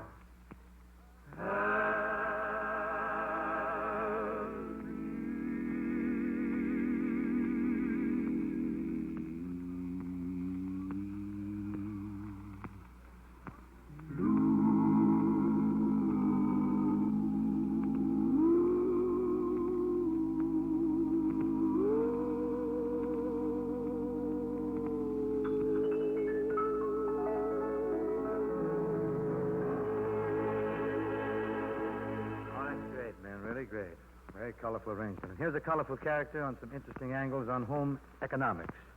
Or as we say in the ETO, mess detail. I'm sure he has something he'd like to say about him. Yeah? Not a very happy thing for a man to find in his lunchbox is a dry sandwich with a skimpy filling. So I'm going to aim this suggestion right at you sandwich makers. The 7 Kraft cheese spreads can help you a lot. Kraft cheese spreads, you see, are dairy foods. They're nutritious, they're moist, they're rich tasting. But the point cost is low. For instance, these 4 creamy varieties take just 2 ration points a glass. Kraft pimento and olive pimento spreads that make such rich-tasting sandwich fillings. Roca, the spread that's particularly zestful and to simply swell in the sandwich with a little salad dressing and lettuce. And the 4th one is Kraft relish spread, creamy smooth with chopped pickles all through it. Think how these delicious Kraft spreads can knock the monotony out of lunchbox sandwiches, and how they can save you not only ration points, but time. At room temperature, they all spread fast. So tomorrow at the food store, pick out several varieties of Kraft cheese spreads. The Kraft name on the label tells you you're getting a quality dairy food. Sandwich spreads made with the same care you'd use in your own kitchen. And that's the second segment of Bing Crosby's Kraft Music Hall from 1944. We'll have another segment of that coming up in just a minute. Chuck Shaden here on our Those Were the Days program, WNIB Chicago, FM 97. A tribute to Bing Crosby this afternoon. The lineup that we originally had planned for today, we've put on the shelf in our hall closet, and we'll reschedule it again sometime probably after the first of the year. Here's a message from McGill's Pharmacy at 2264 North Clark Street in Chicago. Stress, tension, and pressure can cause losses of important vitamins in your body, and that's why you should consider using Myadec vitamins by Park Davis. And now there's a special reason to get your Myadec vitamins at McGill's Pharmacy. For a limited time, you can get a 130 capsule package, a regular $11 value, for only $4.59. That's right, $4.59 for 130 Myadec vitamins at McGill's Pharmacy, 2264 North Clark in Chicago. McGill's is an old-time pharmacy where they still try to give each customer personalized service. The building containing McGill's Pharmacy was built in 1889 by Peter Reed, great-granduncle of Julius McGill, who operates the pharmacy today. It's a family affair with Mr. McGill's 5 children, ages 9 through 16, helping out in the store after school or on weekends. It's my kind of pharmacy. It may be yours, too. Visit McGill's, an old-fashioned pharmacy at 2264 North Clark Street in Chicago, where people are important. Now let's get back to the last segment of Bing's Kraft Music Hall from November 9th of 1944.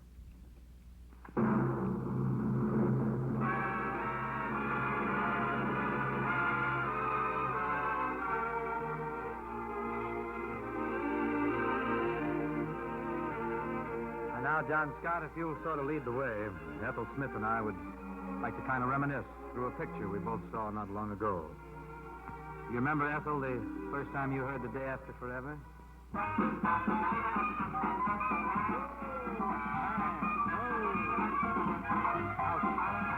Easy, John. That's the way it was first heard in the story of Going My Way. It was a young girl trying to swing out with gestures on a melody intended as a simple, tender little love song. Then you, Bing, went over it with her so she could discover its true meaning. And the song came out like this.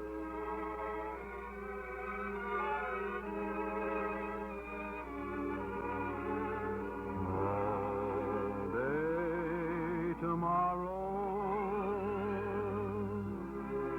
I'll be whispering your name, and the day after forever, I know I'll do the same. May time or winter, I won't let you out of sight. And the day after forever, we'll talk about tonight. Your laughter is a melody that I'll remember long. It plays upon my heartstrings. It's my favorite song. Oh, through a lifetime, I'll be loving you, and then all the days after forever, I'll just begin again.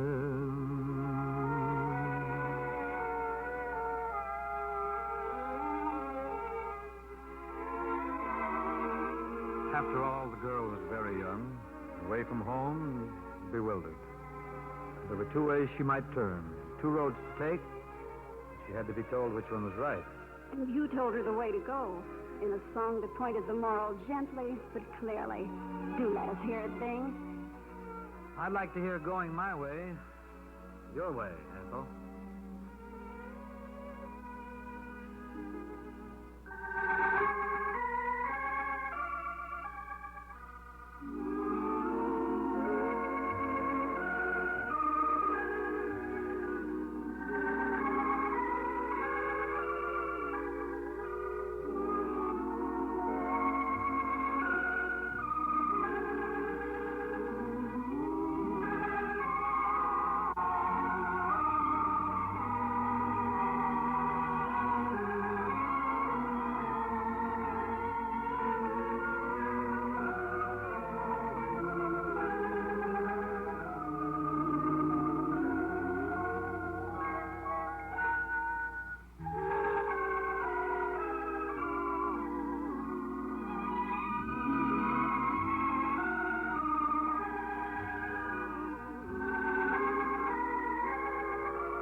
that tune had a wholesome effect on our girl, but another problem popped up. Seemed the kids around and about the neighborhood were cutting some capers that weren't exactly copacetic. It was up to some older friend to warn them about how they might grow up to be a mule or a fish or a crooner or a horse owner or something.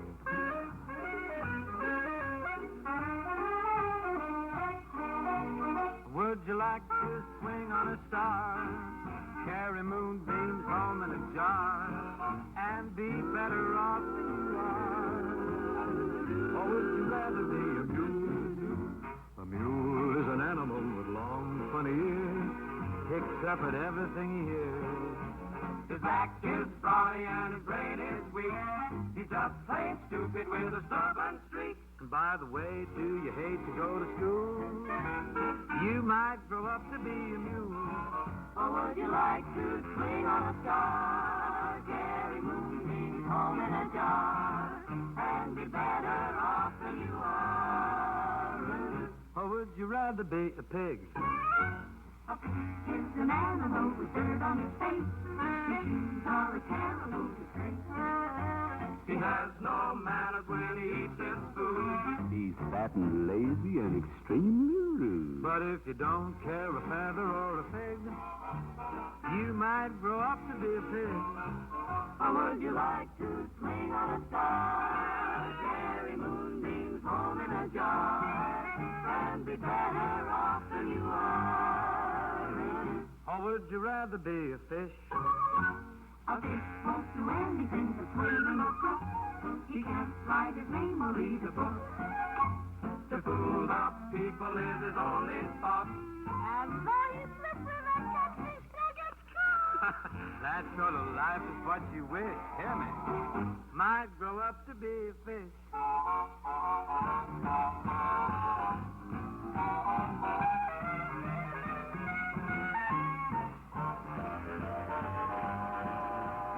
You kind of jumped up slippery fish, and all the monkeys out in the zoo. Every day you meet quite a few. That's what you do. So you see, it's all up to you. You can be better than you are. You can be swinging on a star.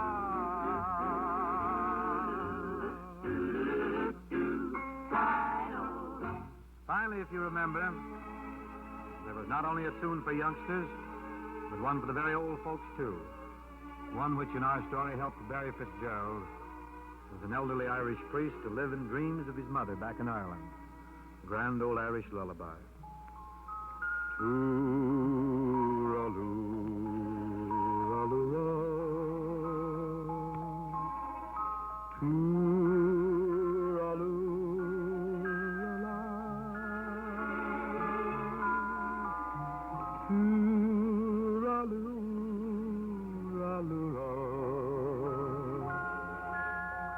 Hush, now don't you cry.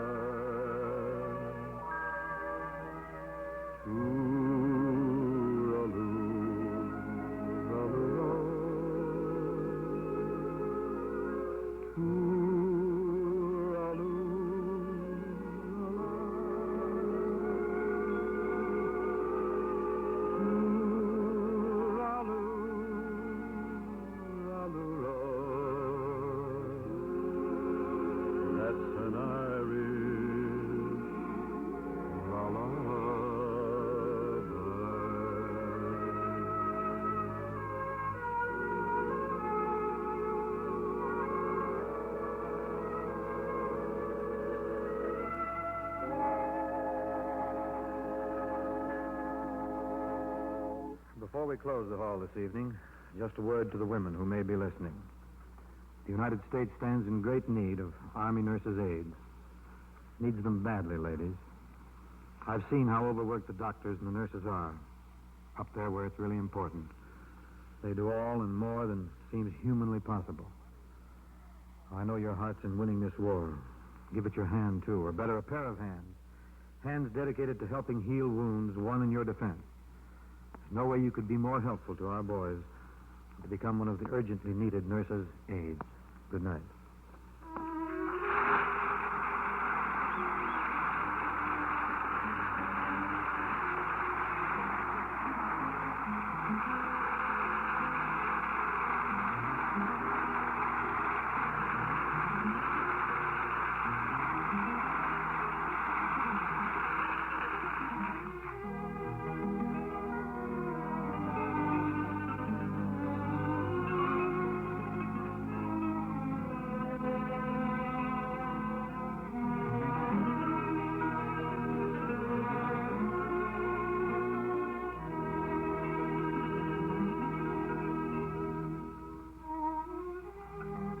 Join the Kraft Music Hall next Thursday at the same time with Bing Crosby, John Scott Trotter and his orchestra, Eugenie Baird, the Charioteers, Charles Henderson and the Kraft Choir, and our special guest in New York, Frank Sinatra.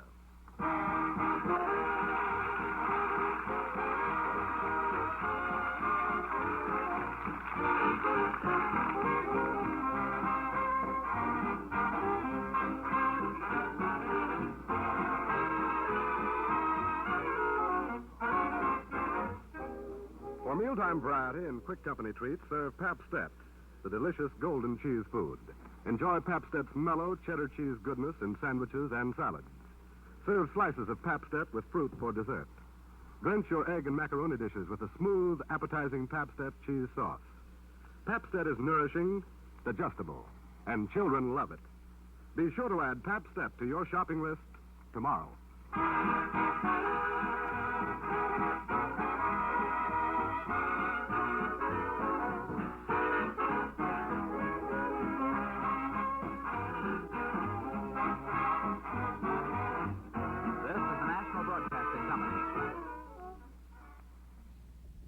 And that's the Bing Crosby Kraft Music Hall from November 9th of 1944. In just a little while, we'll be tuning into Bing 3 years later on radio in 1947 on Philco Radio Time. And then after that, we'll bounce another 3 years to 1950 for his Bing Crosby Chesterfield show. And we'll have all of the Chesterfield cigarette commercials in there, which we'll leave in for historical reference. This is Chuck Shaden on our Those Were the Days tribute to Bing Crosby this afternoon. WNIB Chicago, FM 97. We're here every Saturday afternoon from 1 until 5 with all the good old radio shows. Next Saturday, we'll have our annual Halloween show with an afternoon of spooks and goblins and all kinds of mysterious sounds for you. We have an Inner Sanctum mystery, suspense, true detective mysteries. Also got some comedy shows dealing with Halloween. We have The Adventures of Ozzie and Harriet, and My Friend Irma, and some special little Halloween-type surprises for you. In 2 weeks, on the 5th of November, we'll be tuning into some radio shows from Chicago. We'll have Uncle Ned's Squadron, Curtain Time, Vic and Sade, and the Quiz Kids. We'll be also tuning into a remote broadcast from the Chicago Stadium in 1950, the Harvest Moon Festival, program sponsored by the Chicago Sun-Times. Dean Martin and Jerry Lewis, Dave Garroway, Debbie Reynolds, and Dorothy Lamour will be heard on that program. And our guest on that day will be Irv Kupcinet, who, along with the Chicago Sun-Times, was very important to the Harvest Moon Festival. And Irv will be talking about the way the Harvest Moon Festival developed. On the 12th of November, we'll have some sounds from World War II. Fibber McGee and Molly, Cavalcade of America, with Bing Crosby recounting his road to Berlin. His overseas tours. We'll have a Jack Benny program.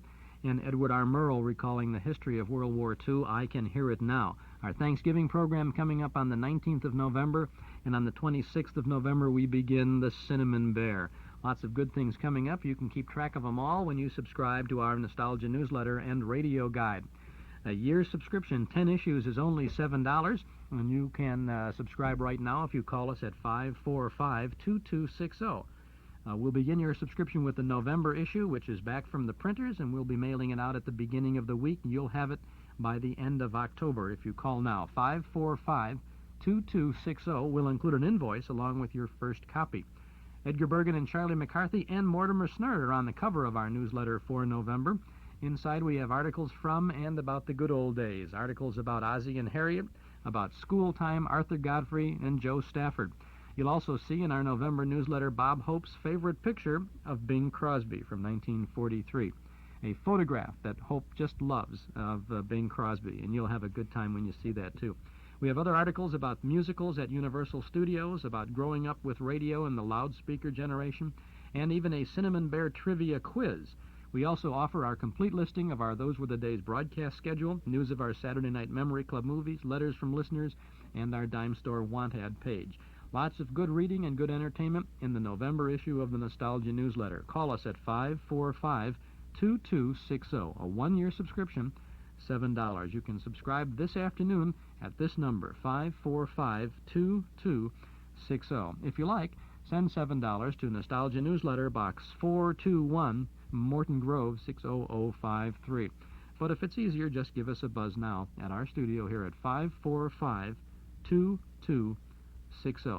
545-2260.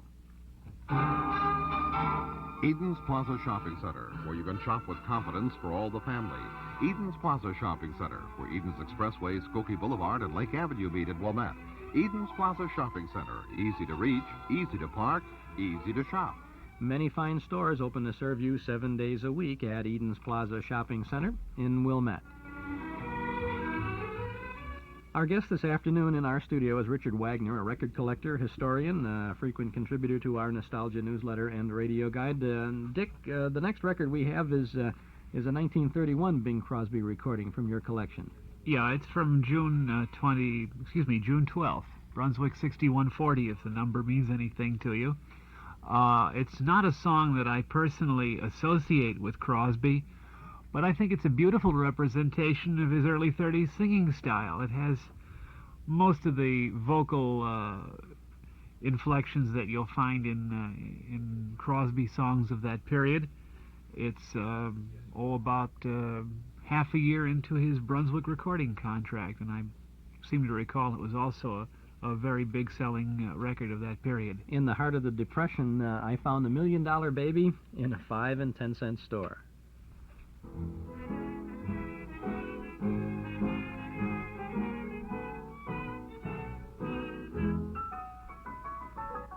It was a lucky April shower. It was the most convenient dawn. I found $1 Million Baby in a 5 and 10 cent store. The rain continued for an hour. I hung around for 3 or 4. Around $1 Million Baby in a 5 and 10 cent store. She was selling china, and when she made those eyes,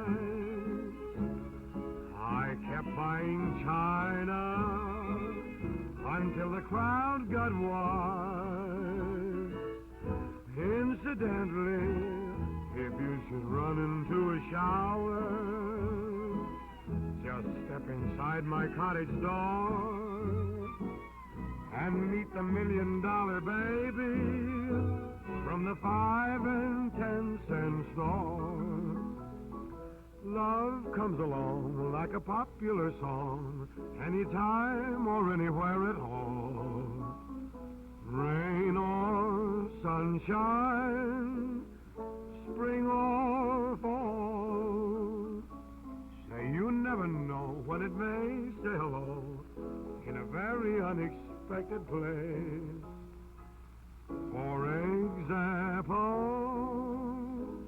take my case.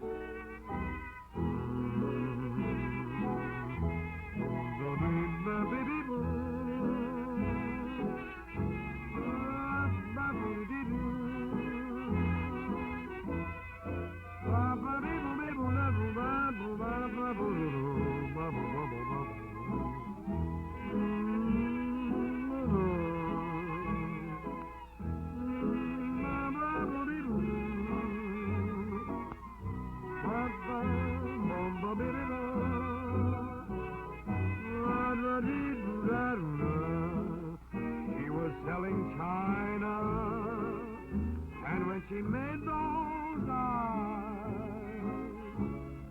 I kept buying china until the crowd got wide. Incidentally, if you should run into a shower, step inside my cottage door and meet my $1 Million Baby from the 5 and 10 cent store. I found $1 Million Baby in a 5 and 10 cent store. Richard Wagner, that was a little boo-boo-booing there in that song with Bing singing there. That's the first time we've heard him do that. When did he start with the boo-boo-booing? Well, actually, that particular trait goes back to his period with the Rhythm Boys.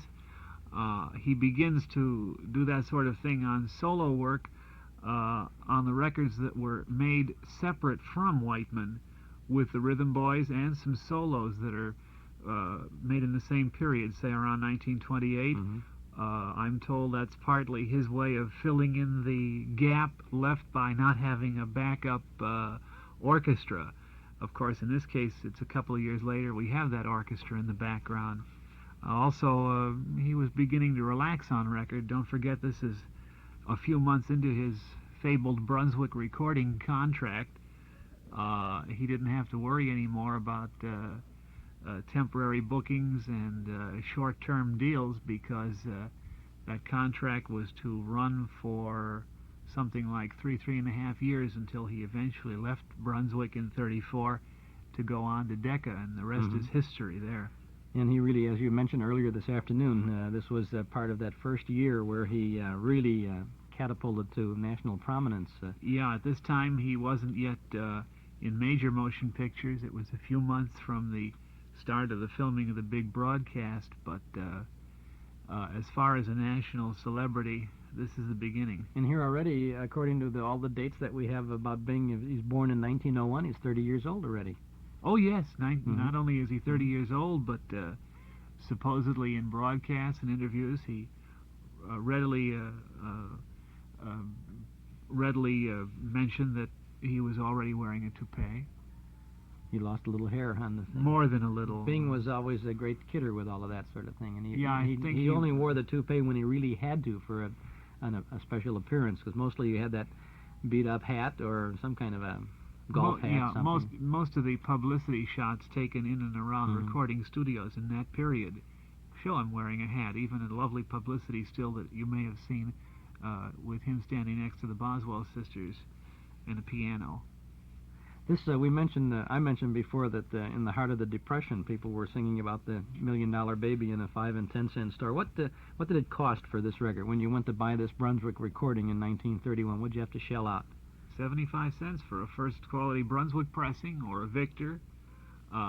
This $1 Million Baby recording is one of several that was not reissued perhaps a year later by the same company on an off-label that would have gone for only 35 cents. So if people wanted to have I Found a $1 Million Baby, they had to pay 75 cents for it. And he still sold a lot of records, though, didn't he, with it? Even at that 75 cents, a lot of money in the Depression 1931. Yeah, it would buy dinner for two at that period. But that's, again, the strength of Bing Crosby. Yeah, in fact, I think he proposed to Dixie Lee over a chicken dinner, which probably went for about 75 cents. Richard Wagner is our guest today, this afternoon, on our Those Were the Days program. Got Bing Crosby and a Philco Radio Time with Bing's guest Bob Hope coming up in just a little bit. Stick around.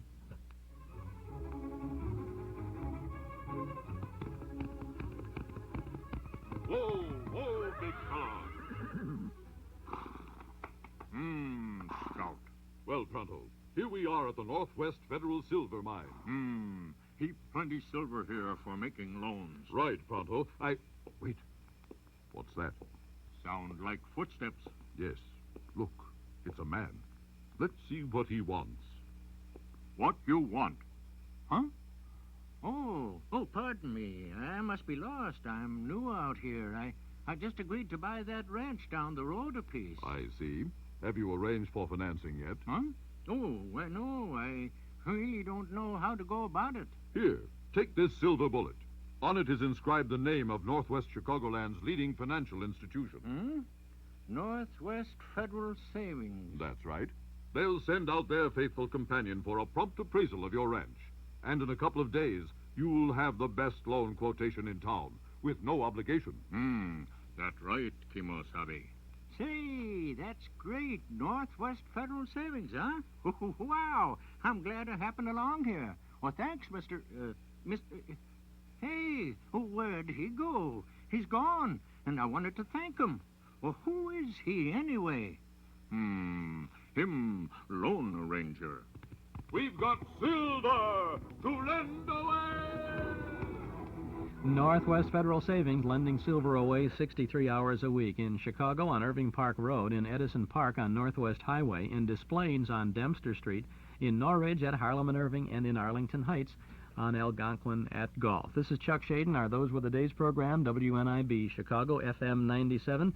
Our Memory Club movie tonight in the community room at Northwest Federal's Irving Park office is 50 Million Frenchmen from 1931 with Olson and Johnson. Want to have a good time at a good movie? Come on out to the Memory Club at Northwest Federal, 4901 Irving Park Road in Chicago. Plenty of free parking in the lot at the rear of the office on Dakin Street. Take CTA transportation to the door. Doors open at 7:30. Film begins at 8 o'clock. Dues, $1.25 a meeting. You can pay that right at the door. And you're a member of our club because you're listening in today, and everybody who listens in is automatically a member of the club. So come on over and see 50 Million Frenchmen from 1931 with Olson and Johnson, and a couple of Bing Crosby-type extra shorts after the film tonight, too. I think you'll enjoy that.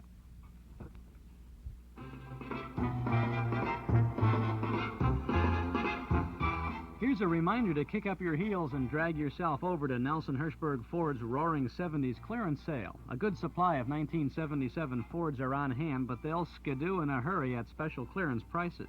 The 78s will be raiding the Nelson Hirschberg showroom soon, and the Ford team is making deals to roar about on all 77s in stock.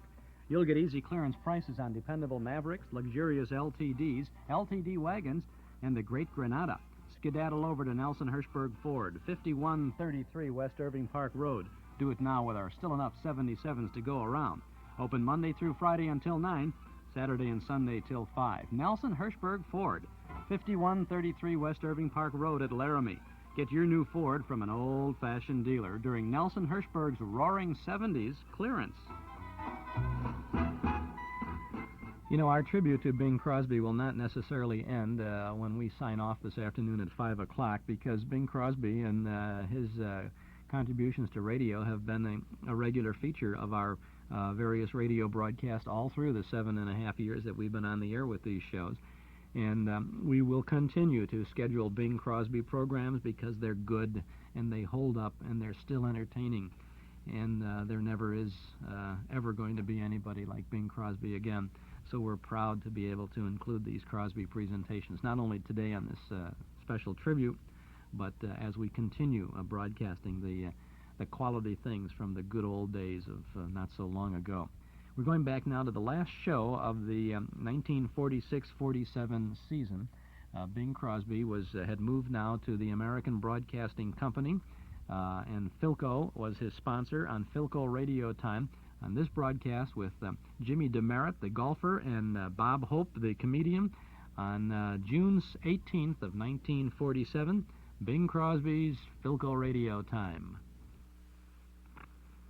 When the blue of the night meets the gold of the day, someone waits for me.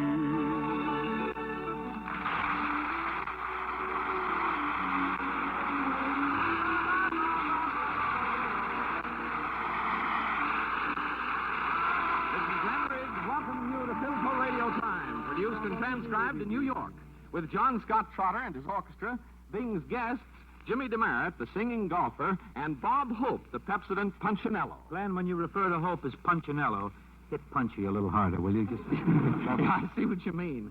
And now for the last program of this season, here is Bing Crosby himself. Thank you, Glenn, and good evening, everybody. Bing, I noticed you walking into the studio with a golf club in your hand. Was that to make golfer Jimmy DeMeritt feel at home? Oh, no. I brought that club for Hope. If he starts elbowing around here at the mic, I'm going to give him an Iroquois haircut.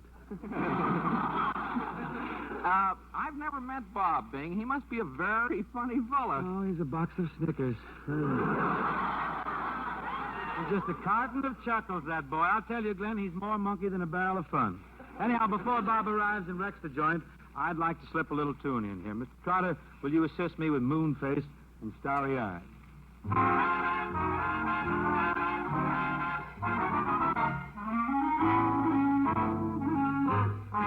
Moon-faced, starry-eyed, peaches and cream with nuts on the side.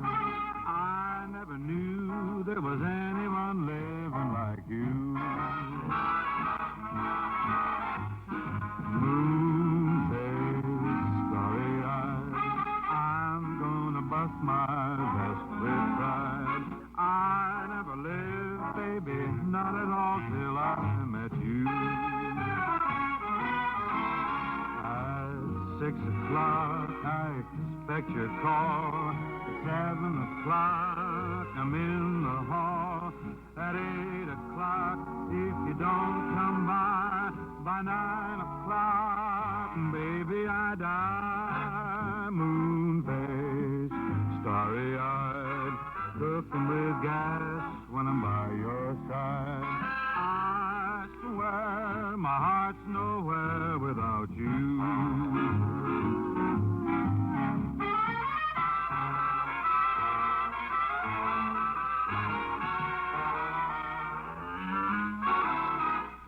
At 6 o'clock, I'm getting up steam. At 7 o'clock, I'm on the beam. At 8 o'clock, if the knob don't turn, by 9 o'clock, baby, I burn. Moon-faced, starry-eyed, floating on clouds when I'm by your side. I swear my heart's nowhere without you.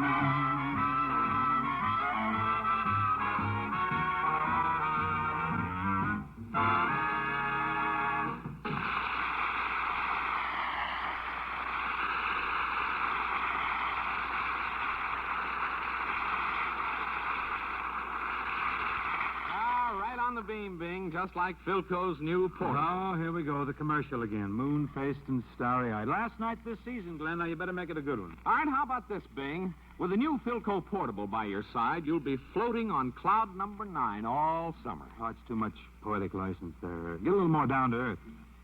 Okay, Bing. At the beach or camping in the woods, that new Philco portable is a powerhouse. Gets you the ball games, music, everything on the air. It's more like it, Glenn. Me, I'll be up at the ranch tuning in Burl Eyes. Well, Bing, anywhere you go on your vacation, that revolutionary new Philco portable will far outperform any pre-war portable you ever heard of. Brings in more stations, plays even on trains and planes without requiring any special aerial. And its tone is as fine as what you expect from costly console sets.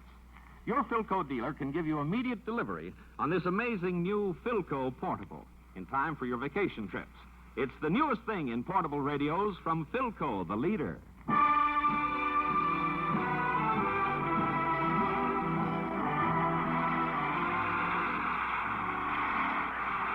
This familiar song theme song brings us John's Other Way.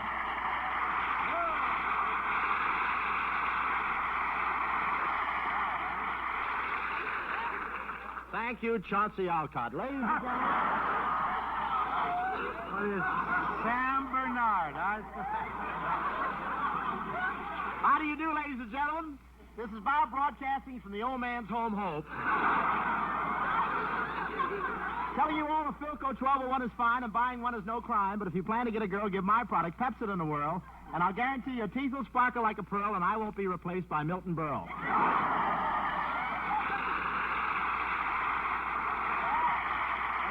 Showed up, boy. Where you been? My heavens, it's nice of you to fly to New York, really. Don't touch that. Just give me my plane fare, kid, right away. See Swifty Morgan or Kid Hogan or something. It's nice of you to dash all the way to New York, pal. Really it is, especially for this show. The plane fare, Lard. Get it up, will you, please? Stand by. Don't get so eager. We'll reimburse you. Everybody looks fine. Look at that John Scott Trotter. Yeah. Oh. Is he eating at all the restaurants? See our harpist? Say, how is he going back? By helium? That's a... Kick him off. And what about that lady harp player? We got a lady harpist, yeah. How'd she get here? Did she talk back to Phil Spitalny or nothing?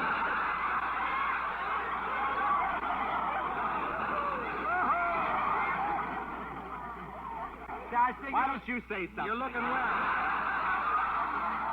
Looking pretty good. Looking pretty good. You. What are you doing? Just wearing the tops tonight? Comfy, cozy. You alone in there? You're dancing with somebody.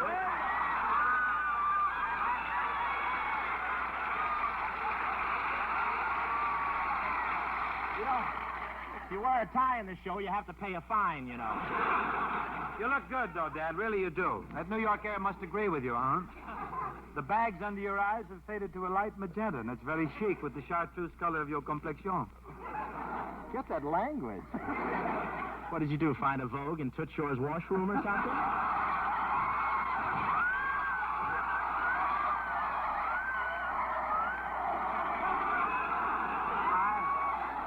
I have been reading Charm. Bing, do you realize that I was on your very first show for Philco? Complaints are still coming in. Lester, it's a big night tonight, really important, really? because the Philco distributors and the dealers from all over the world are in convention at Atlantic City. Right now, they're grouped around their Philco radios. Talking about your option? Listening to this Philco program as it emanates from those powerful toned Philco speakers. Oh, don't be so stingy. Mention what they're brushing their teeth with anyway. You know, I flew 3,000 miles to be on this program. What about my plane Oh, fare? that If you don't you'll mind. get your plane. Bob, what's cooking in Hollywood since I left? Any new developments? Any news about my friends? Well, I don't get around that adrenaline mob of yours very much, but I hear Lum's been sick and Abner's taking care of him. Dame May sent you her love. She still cares, huh? See, Aubrey sent you his hot water bottle. Good. No more chili tootsies. And Dorothy Lamour sent you a great big kiss. Lamore sent me a kiss? Where is it? I gave it to a hostess on the plane. Say, is that true that what I heard about the state of California declaring Monty Wooley's beard a bird sanctuary? And what, by the way, what's new with Lippy? Which one, DeRocher or Wallace?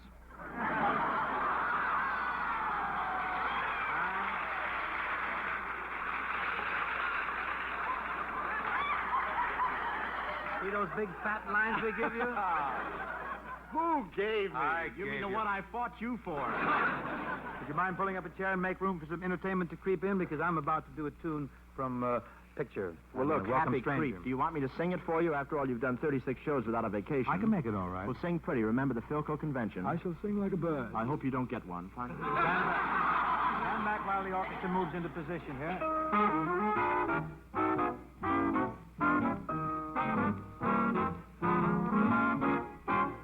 My heart is a hobo, loves to roam through fields of clover, hates to have to think things over, and though it's wrong, I string along. My heart is a hobo, loves to go out berry picking, hates to hear alarm clocks ticking. It isn't smart, but that's my heart. When hopes are out at the elbows, dreams are run down at the heels. My heart refuses to worry except about rods and wheels. My heart is a hobo, loves to quote from Omar Khayyam, hates the stodgy guy that I am. And though it's strange, I just can't change my heart.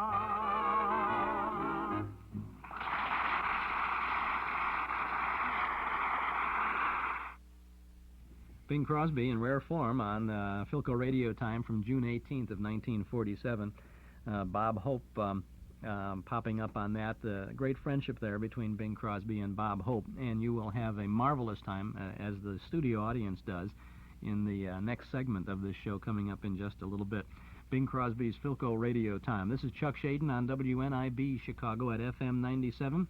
Those were the day's tribute this afternoon to Mr. Bing Crosby.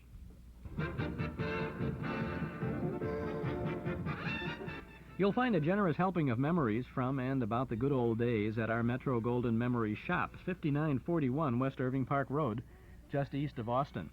Come in and browse for a while.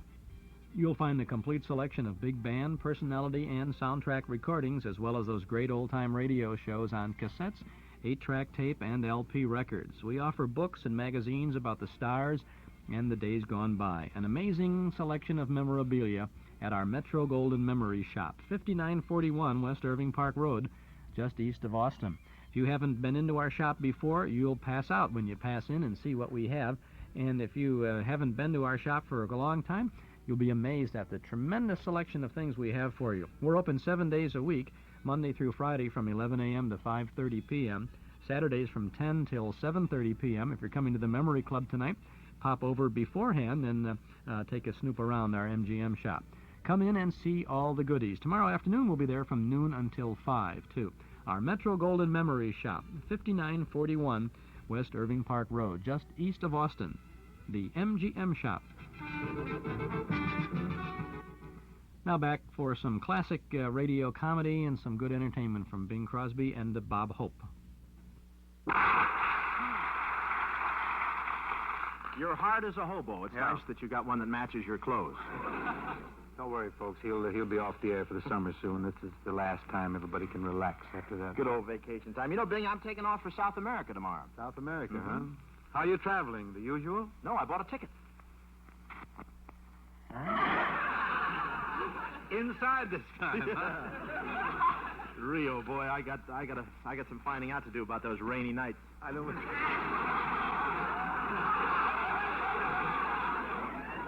you any bad luck, but I hope you arrive during the dry spell. Say, you should have seen all the inoculations I had to take at the customs office. Everybody stuck needles in me. Even Al Jolson tried one. What was Jolson there for? A guest shot. How are you traveling to Rio? By air. Really? Didn't know they had steerage on planes. I have a very cute little room. It's a little round cardboard container. I think I can get in. Very private, huh? They have to press it a little. Very private. Yeah, I thought I'd go down to cement public relations. Well, you got the trowel for it. Why are you It's going not to... bad for getting the olives out of a bottle, you know that. We could have a great time together if you came along with me, Bing. Remember when we made Road to Rio? I shall never forget it. You kept squeezing that Pepsodent tube to put a white line down. Lower plate wobble is killing my whole delivery. But you kept squeezing that Pepsodent tube to make a white line down the middle of the Road to Rio. Which you How now, Brown Power? Down the right of the middle. I'd like to have the straight line now, if you don't mind, please.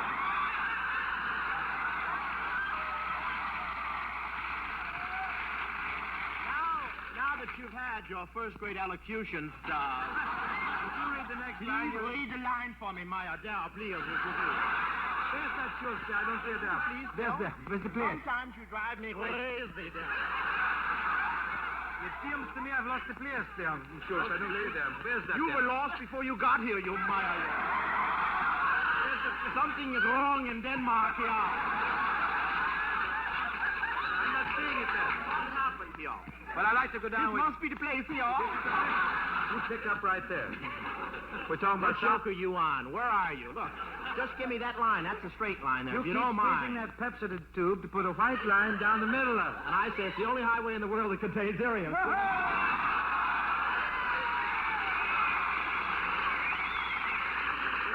You know, it's nice that they waited. Isn't that nice? What do you say, Bing? Come on down with me. What a reception we'll get. Thousands of people will be at the dock to meet us. The gangplank lowers. I step out and the crowd bursts into song. North America, take it away.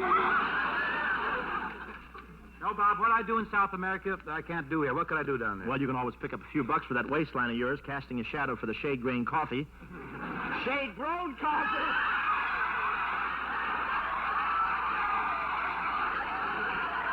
Listen, I always get nervous when I don't get my money before the program.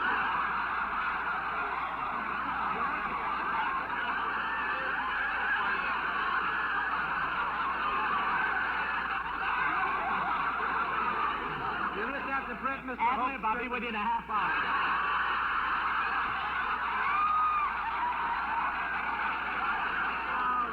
You'll have to print Mr. Hope's script in capitals after this. Let's get back to that line of yours, kid, right back here. Oh, what Where you would I slipped do in in that South other tongue America? there, that What would I do tongue in... that you have, that old tongue. What would I When do? you talk like that. Yatata, Barf, barf, quonk, quonk, quonk, quonk. Go ahead, let's get into a song. They're walking out. Hold the doors. Watch it.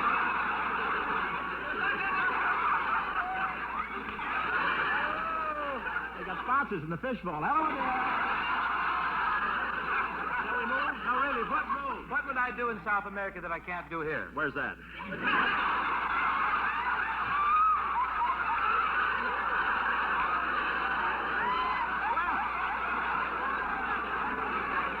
That sounds like a a familiar lie. You could always pick up a few bucks with that waistline of yours, casting a shadow for the shade grain coffee. Nothing?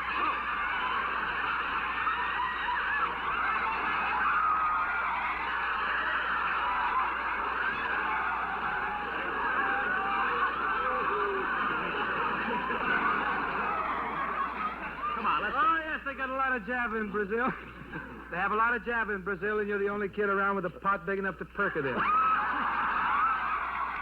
Listen, Drip Grind, if I've got a pot, you're carrying a pressure cooker there. You know that, don't you? Well, that's nice, isn't it? Yeah. Here we are back in Tummyville again.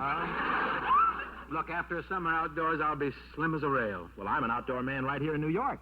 Well, you don't have to sleep in the park anymore. There are hotel rooms, you know. Why don't you take the bridal suite at the Flanders? Yeah.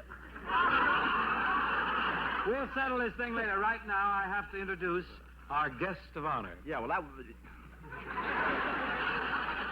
Guest of honor, what am I? A character. Now, ladies and gentlemen, I'd like to present a young fellow from Texas who is one of our great golfers. He's the Masters golf champion of 1947, the leading money winner in 1947, member of the Ryder Cup team, the winner at Tucson, St. Petersburg, innumerable places. It's not me, folks. It's the Flash of the McGregor Golf Company, Jimmy DeMeritt, right here.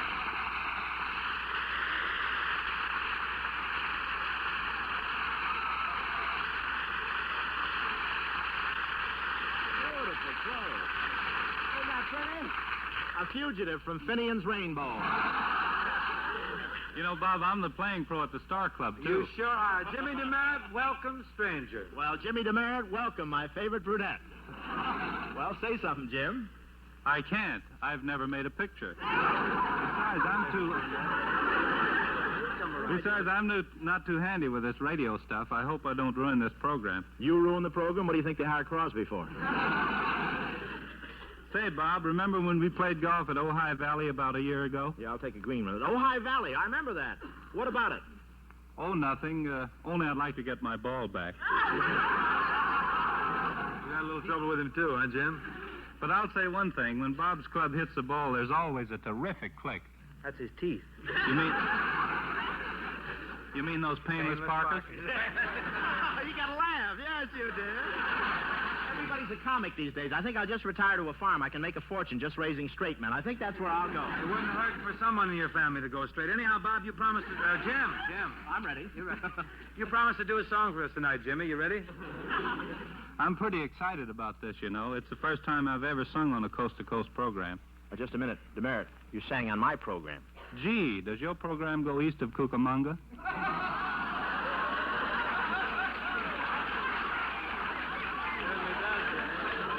It even hits Staten Island. Nice thinking. What? Hey, Jim.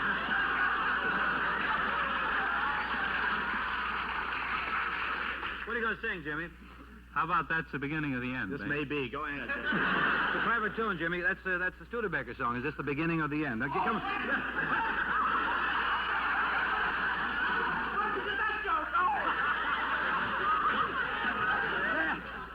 Get away from here, Hope. Now, will you? Go on, beat it. Give Jimmy a chance. You ready, Jim? I'm got all your set. words? All set. Got the Ben. melody? Ready. Lay it right in there. Huh? They're listening in Texas, you know, all over Houston and Dallas, El Paso, Goose Creek. Goose Creek Let's listening? give them the full treatment, Go then, ahead. huh? Throw it in.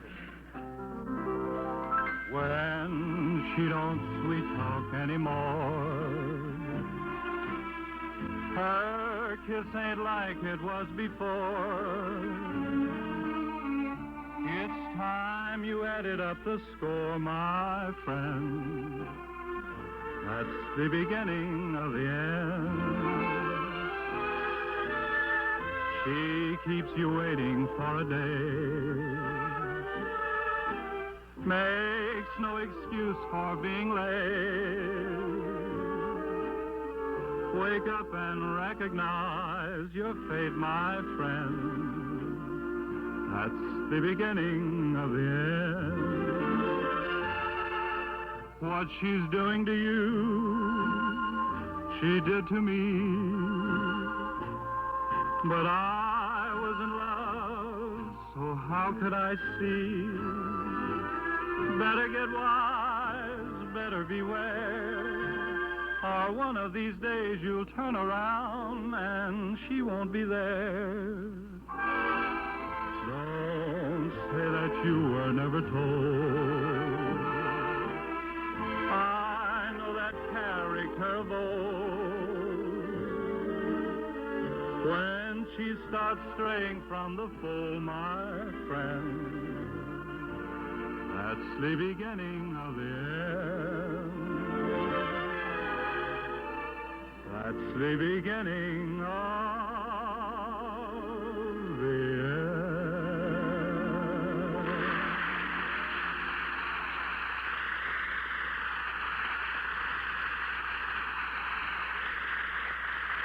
There is Willie. Isn't he wonderful? Wonderful what man. a wonderful man. Wonderful What man. a gift. Sings like you and plays golf like me. Isn't that great? That was really very fine, though, Jimmy. It You was know, this great. guy ought to be in pictures, Certainly, Bing. Do you sure. think we could use him instead of L'Amour? He has the same quality. That's exactly what. Bing and Bob and Jimmy DeMeritt there on Philco Radio Time, the last show of the 46-47 season, June 18th of 1947. More of that coming up in just a little minute here on WNIB Chicago, FM 97. I'm Chuck Shaden, your host every Saturday afternoon from 1 until 5 with our Those Were the Days program. Today, a tribute to Bing Crosby. You buy with confidence when you get the Townhouse Guarantee from Townhouse TV and Appliances. Give them a try. They won't be undersold and you won't be underserviced. Shop around, get the best deal possible, and then visit Townhouse. Townhouse guarantees that you'll get the best price on the hundreds of Frigidaire refrigerators, washers, dryers, and ranges in stock. And there's more. Yes, indeed. Townhouse guarantees to make delivery on the day promised, guarantees normal installation on all products delivered, guarantees to move your old appliance to the basement or the garage or to remove it from the premises if you like. Check with Townhouse and take advantage of the big Townhouse guarantee. From Townhouse TV and Appliances, 7243 Touhy Avenue, just west of Harlem. Open Monday, Thursday, and Friday nights till 9, Saturday until 5. Now to the last segment of Philco Radio Time. Say, Bob, I want to tell you, Bob, it's always fun to be with you. Yeah, we spent an awful lot of time together, but... just follow me, will you, please? Just give a big pickup. Oh, you want that? Oh, I forgot. You mean old style, huh? Well, all right.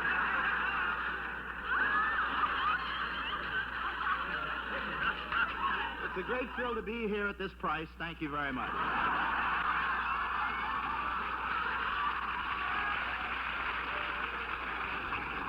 Besides, I needed the freezer. Go ahead, shall we? Come on, start with that line. All right. We'll get into it clean. It's always fun to be with you. Yeah, we spent an awful lot of time together, but... I've been with you through thick and thin, through every night and day. And I can only say, for what? I've gladly been your dearest friend, and I've helped you make some dough. And this I'd like to know, for what? I can always count on you, except through storm and strife. When you pat me on the back, you seldom use a knife. Gee, it must be wonderful to lead a hopeless life. And yet you're all I've got, for what? You know, you've really been wonderful to me in pictures, you know. I think I've advanced your career. These road pictures, you've given me some tasty parts. You've come a long way since I pulled you out of the pool hall. Yes, sir. Yes, sir. I remember in the road to Zanzibar, Yes, I did a great thing for you. You did. I fixed it so you got to wrestle a gorilla. Yeah. You were Still got spectacular. the scars to prove it. I remember that. Yes, but they cheered. Yes, and I paid for my own Band-Aid. Yes. You've done a lot of big things. And in the other road picture, Road to Utopia, you know what I did for you? What? Over the objections of the producer and everybody. I fixed it so you won the girl. I won L'Amour, yeah, and I was playing an old man at the time. Yeah. That was nice timing. Nice chest. How about those two gals? Just to think of it, how about those two gals we had last week in Cleveland, that little date that I fixed up? Little double date? That was a nice shuffle you gave me there. You gave me the best one. Yes, the one with teeth. And she put them in a glass between meals. That was a nice thing. Those jokes you tell, those books you write, that keep your pockets filled. And Jesse James was killed. For what? I bought your latest record. Thank you. And I noticed one mistake. What's this? They're made so they won't break. Well, that's good. Drop dead. When you groom your baseball team, don't use a curry comb. I've been told you make your players smile in Kodachrome. Well, you can't bring runs in just by crooning Home, Sweet Home. And still I ask for more. What for? Why, we've nothing in common. You're just not my type. Now, I don't like your clothes, and I hate that old pipe. Your humor is boring. Your voice is abhorring. Our friendship you couldn't call right. I wonder how we ever got together. What time's your bus leave? And yet we're all I've got. For what?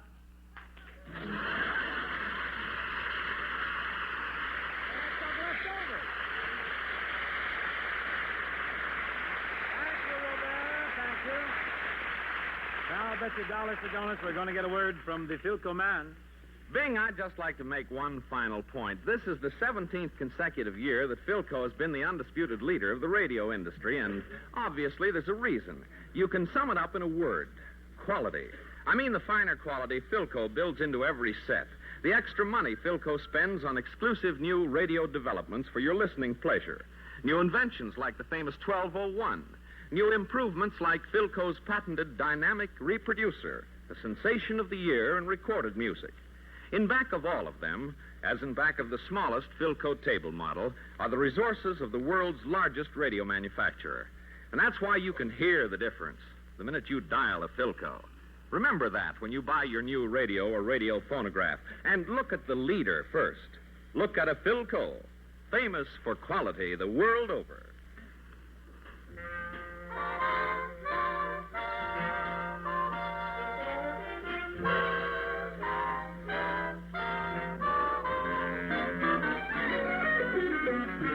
A new star has risen in the vocal firmament, Frankie Lane. His delivery of the following song, in my opinion, is really le dernier cri. To spend one night with you in our old rendezvous and reminisce with you. That's my desire. To meet where gypsies play down in that dim cafe and dance till break of day. That's my desire. We'll sip a little glass of wine. I'll gaze into your eyes divine. I'll feel the touch of your lips pressing on mine. To hear you whisper low just when it's time to go. Sherry, I love you so. That's my desire.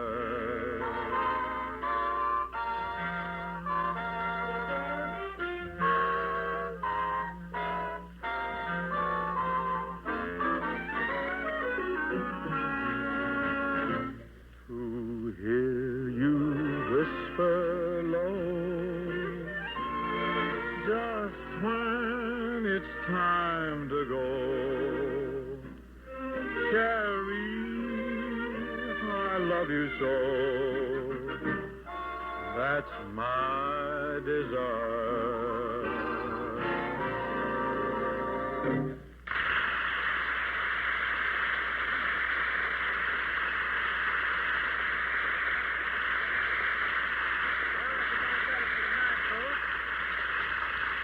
Guess that's to get it for tonight, folks. Jimmy DeMeritt, I want to thank you for stopping by. Certainly nice to be here, Bing. And Bob, time to say goodbye for now, and I trust the folks that are all attending the police show out in Los Angeles. Oh, that's going to be a great show. I want to thank everybody for their kind attention to these stanzas during the season, and I want to say that we'll be back again for Philco next fall. You're kidding. No.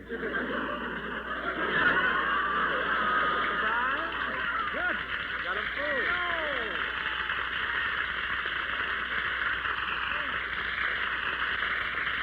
You really have him weakened, don't you? Yeah. Yes, Jimmy Carmine just sent me a wire. Says, come back next year, all is forgiven. Oh, he's sweet. I'll take a green one. Well, I knew you'd make it, pal. Good night, Bob. Good night, Bing. I'm going out for a lime cola. Yes, I'll join you over with Skitch Henderson at the Pennsylvania Hotel. We'll have a lime cola, Yeah, see you next fall, folks. And thank you, people, for coming here tonight. Night.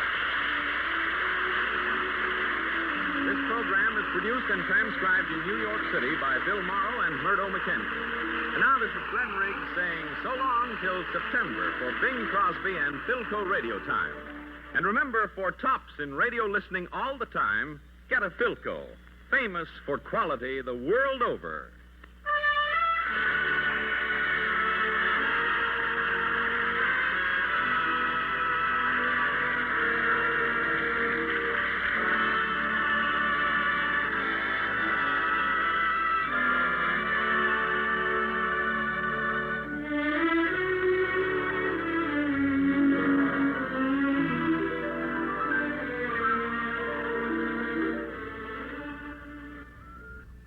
Where the blue of the night meets the gold of the day. Bing Crosby and Philco Radio Time with his guest Bob Hope and golfer Jimmy DeMeritt there, too. New York broadcast from June 18th of 1947. This is Chuck Shaden with our Those Were the Days program, WNIB Chicago FM 97, a Bing Crosby Chesterfield show from 1950 coming up in a little bit. Richard Wagner has another goodie from his collection of Bing Crosby recordings to share with you in just a minute, too. Now, a sound from our cassette package for the month of October. Listen to this. This is Captain Lansing of the Signal Corps, attached to the state militia, now engaged in military operations in the vicinity of Grover's Mill. Situation arising from the reported presence of certain individuals of unidentified nature is now under complete control. The cylindrical object, which lies in a pit directly below our position, surrounded on all sides by 8 battalions of infantry, without heavy field pieces, but adequately armed with rifles and machine guns. All cause for alarm, if such cause ever existed, is now entirely unjustified. Things, whatever they are, do not even venture to poke their heads above the pit. I can see their hiding place plainly in the glare of the searchlights here. That's an excerpt from The War of the Worlds, the most famous radio show of all time, from October 30th of 1938. 39 years ago, and that's available on our special cassette this month from the Hall Closet for only $5. We also offer another Mercury Theater on the Air production, Dracula, from that same season of 1938. That's available for $5, as is The Adventures of Sherlock Holmes, a 1938 broadcast starring Orson Welles as Holmes. In other words, we have 3 Mercury Theater of the Air broadcasts, 3 hour-long shows, each available on a single cassette tape for $5, or if you'd like to have all 3 of these Mercury Theater cassettes, you can get them for only $13 this month, October, from the Hall Closet, Box 421, Morton Grove, 60053. After the end of October, the cassettes will still be available, $6 each. So it's a good value, and it's a good time to get it. Our 3-cassette pack of Morton Grove, of Mercury Theater on the Air, from the Hall Closet, Box 421, Morton Grove, 60053. Or you can get it at any office of Northwest Federal Savings, or when you visit our Metro Golden Memory Shop. It's a very good addition to your collection. 3 classic Mercury Theater on the Air broadcasts, $5 each, or $13 for the set of 3 tapes from the Hall Closet, Box 421, Morton Grove, 60053.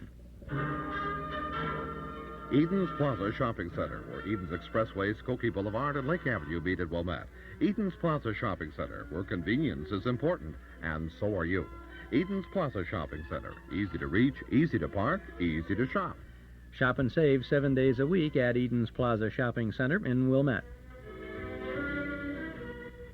Our guest, Richard Wagner, this afternoon in our studio. Dick is a record collector and a very interested person in Bing Crosby. Dick, we have a pretty good recording coming up next, haven't we? Yes, I think so. This is one of the last few recordings done in what I call Crosby's old style. during which he was still trying one or two different approaches to crooning. This is Pennies from Heaven from the film by the same name. This was recorded in July of 1936.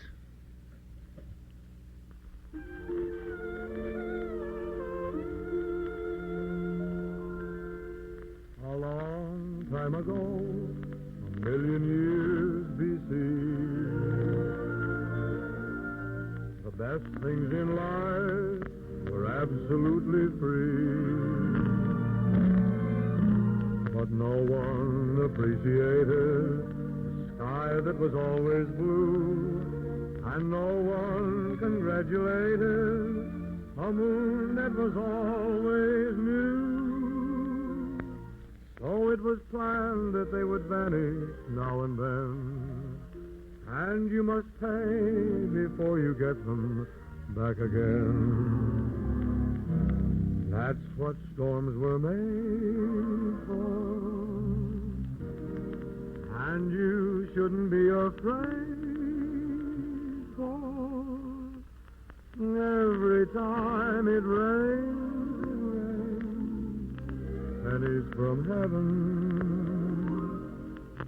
Don't you know each cloud contains pennies from heaven? You'll find your fortune fallen all over town. Be sure that your umbrella is upside down.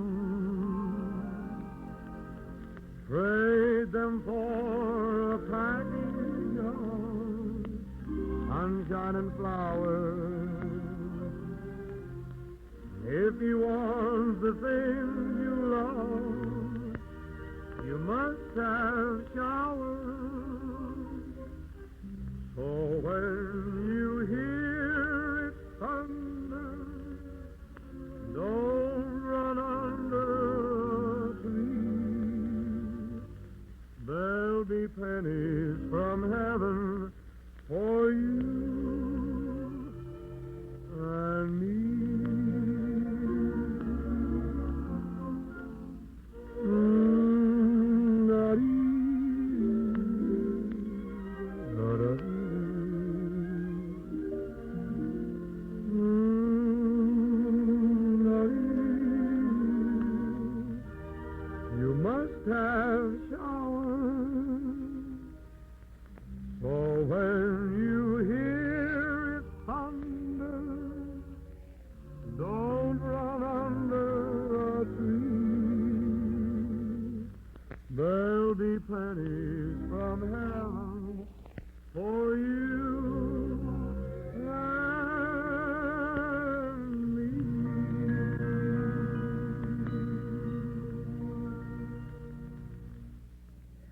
Bing Crosby and Pennies from Heaven, recorded in 1936. There are better recordings, better quality recordings of that available.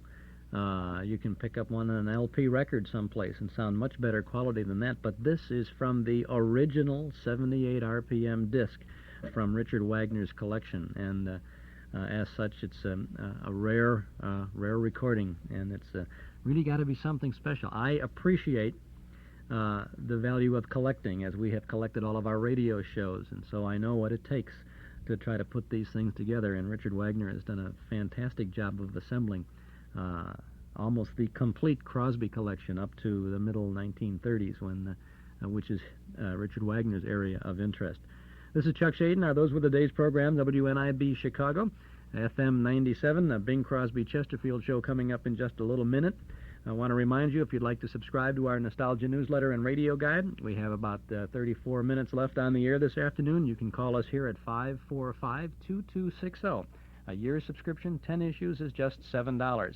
If you call us this afternoon, we'll get your November issue out into the mail at the beginning of the week, and we'll include an invoice along with your first copy. 545-2260.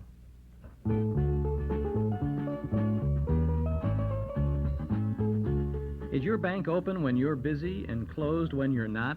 Northwest Federal Savings knows that a good place to save is ready for you when you're ready. So, Northwest Federal is open 63 hours a week. If you work evenings, you can come to Northwest Federal 6 full days. If you're working days, well, then Northwest Federal's open Monday, Thursday, and Friday evenings. And if the only time you can get to Northwest Federal is 8 o'clock in the morning, that's okay, too, because Northwest Federal has early bird service every morning from 8 o'clock. You'll find 5 convenient Northwest Federal Savings Centers throughout Chicagoland's great Northwest Territory. Come into Northwest Federal Savings on your way to, from, or between work, shopping, or home. Come anytime, because Northwest Federal Savings keeps the best hours yours. It's Northwest Federal Savings Time, 63 hours a week. Now we're going back to May the 3rd of 1950 for this Bing Crosby Chesterfield show on CBS now. Bing was over there. We've left the Chesterfield commercials intact for historical reference. And Bing's guest on this show, Ella Fitzgerald and Al Jolson.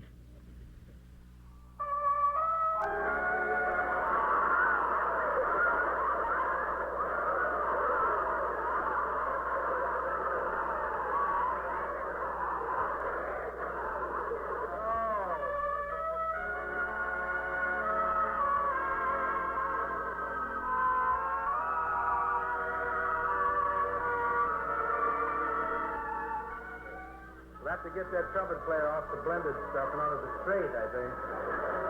Someone waits for me.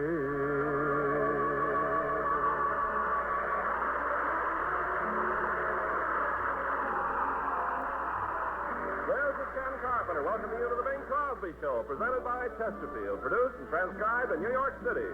With John Scott Trotter and his orchestra, Judd Collins and the Bears, and Bing's guests, Ella Fitzgerald and Al Jolson. And now here's Bing Crosby, who is currently appearing in a new movie entitled Riding High, which will be seen on television screens all over the country just 25 years from tonight. See your local paper for time and station. You know, Bing, I think I'll go out and see your picture this evening. I'm not going to wait for it to hit television. Well, okay, if you want to be impatient and headstrong, go ahead. But, Ken, we got a lot of show here tonight. Now, we better get to rolling, huh? What are you rolling with? Well, this is Derby week, you know. Mm-hmm.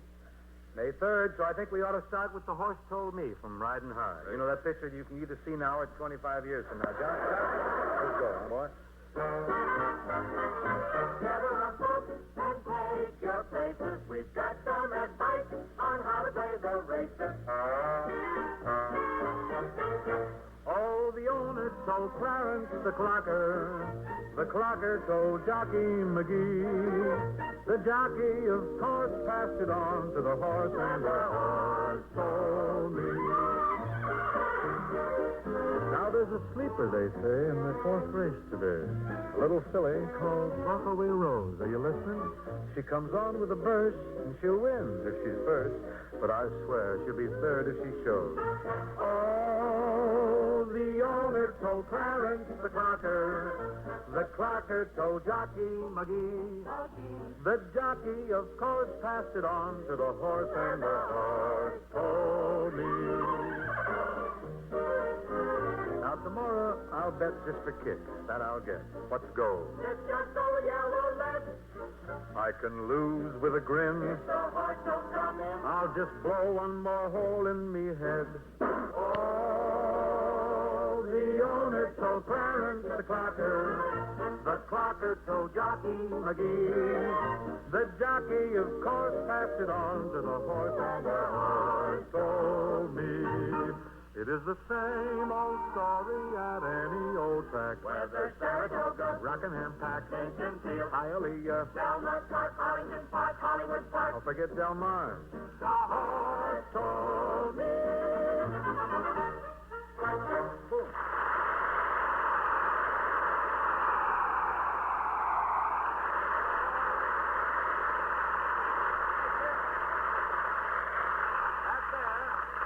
That's what the horse told me, Ken. What did the horse tell you? What did the horse tell me? Yeah, don't tell me you weren't stopped out on the street by a horse who had some big news about Chesterfield. Oh, I get it. Time for the commercial, huh? Indubitably. Well, Bing, I'm sorry to disappoint you. It so happens that I wasn't stopped by a horse today who told me anything about Chesterfields, but I do hear thousands of glowing words from people every day about Chesterfields. So do I. That's even better. But when it comes to Chesterfields, the words I like best are short and simple. They satisfy and they're mild. 40 lashes.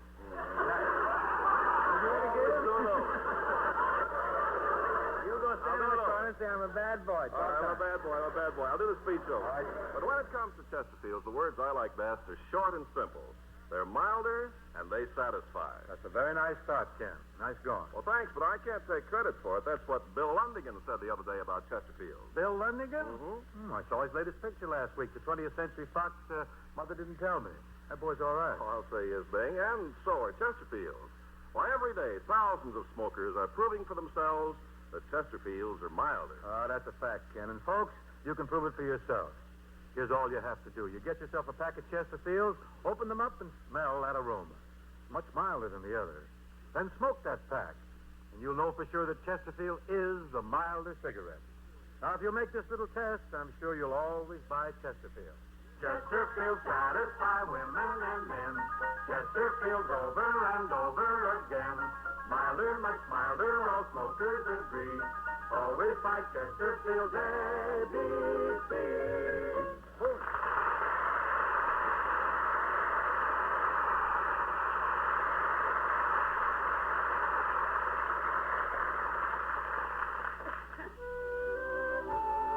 Always happy when Ella Fitzgerald comes to our show because she's my favorite singer. Tonight she's doing one of my favorite songs, Ray Noble's I Hadn't Anyone Till You.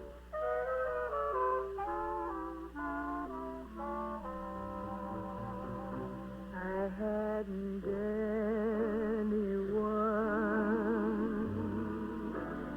till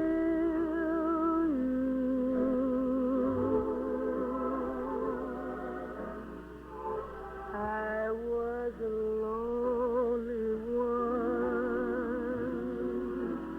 till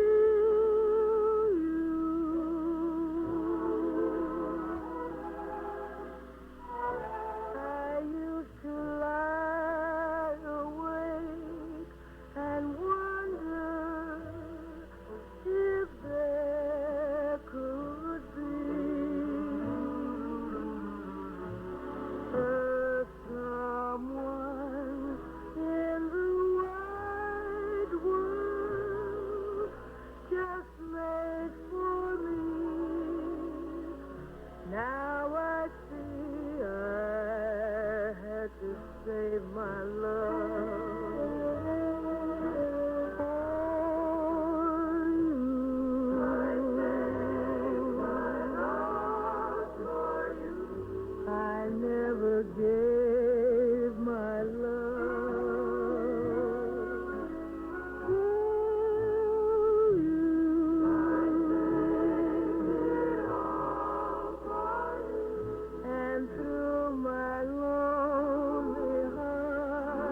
Don't go away now. You know what I really got you here for, don't you? I want to sing a song with you. That's my purpose. Little duet. How about that new song, Stay with the Happy People? I'll be very happy to. Take it in a nice, easy tempo, or Ella will lose me.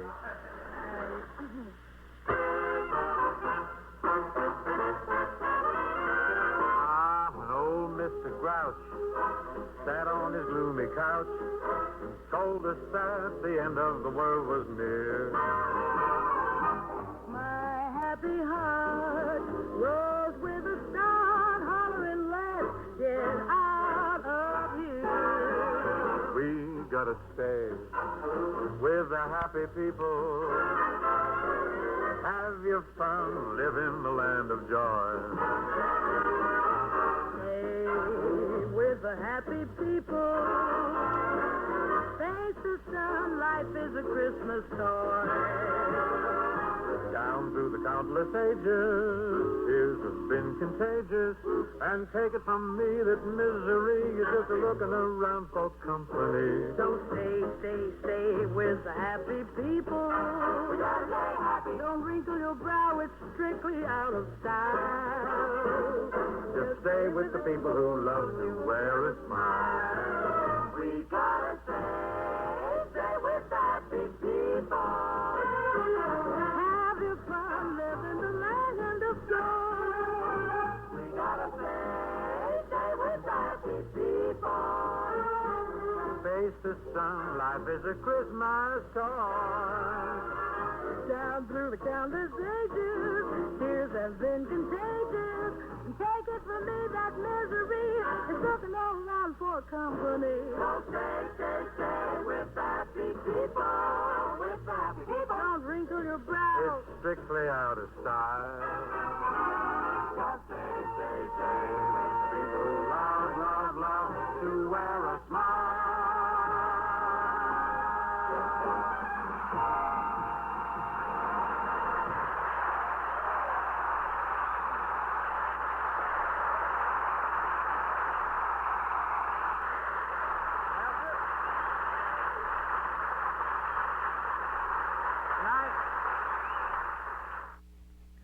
That's the Bing Crosby Show for Chesterfields on CBS back on May the 3rd of 1950. And more of that coming up in just a moment here on our Those Were the Days program. Our tribute to Bing Crosby today on WNIB Chicago, FM 97. Have you been giving some thought to selling your home and then moving to another?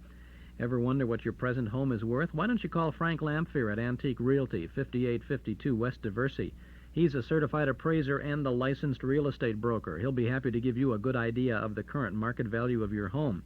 He'll show you comparable properties in your neighborhood and discuss the factors which will contribute to a realistic selling price for your property. There's no cost or obligation. If you're interested in selling now or if you simply want a point of reference for future use, give a call to Antique Realty at 889-3840. They've had years of experience servicing Northwest Chicago and suburbs. A large part of their business comes from repeat customers and referrals. Antique Realty is a member of the Northwest Multiple Listing Service with more than 130 offices ready to help sell your home to the right buyer.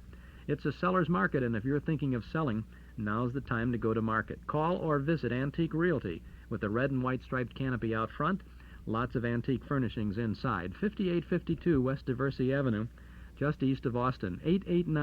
889-3840. Antique Realty, for good, old-fashioned, personalized service. Hey, kids, have you heard the latest? The new Kid Power gang are wearing those super-looking sneakers with a steel shank for good support, and that prevents the sole from sagging. Kid Power sneakers available at the Paul Meyer Shoe Store, 2924 Central Street in Evanston. They're made from comfortable suede and sharp-looking nylon. They wear well, but are reasonably priced. Colors are blue, red, or green, so be in style. Go to the Paul Meyer Shoe Store, 2924 Central in Evanston, and get some cool, swift sneakers. Kid Power. They swing. Now let's get back to Bing Crosby.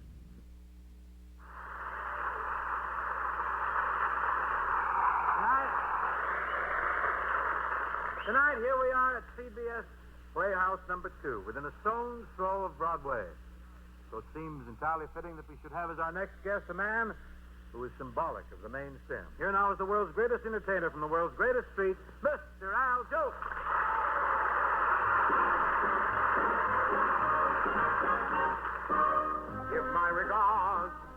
to Broadway. Remember me, the Herald Square.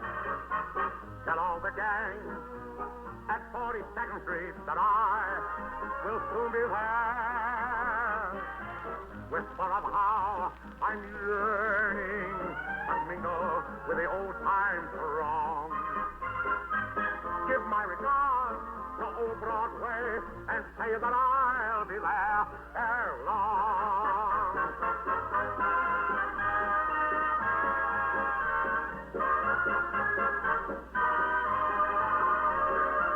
Tell all the gang at 42nd Street that I will soon be there.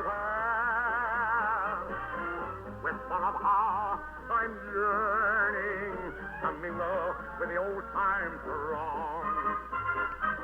Give my regards to old Broadway and say that I'll be there ere long.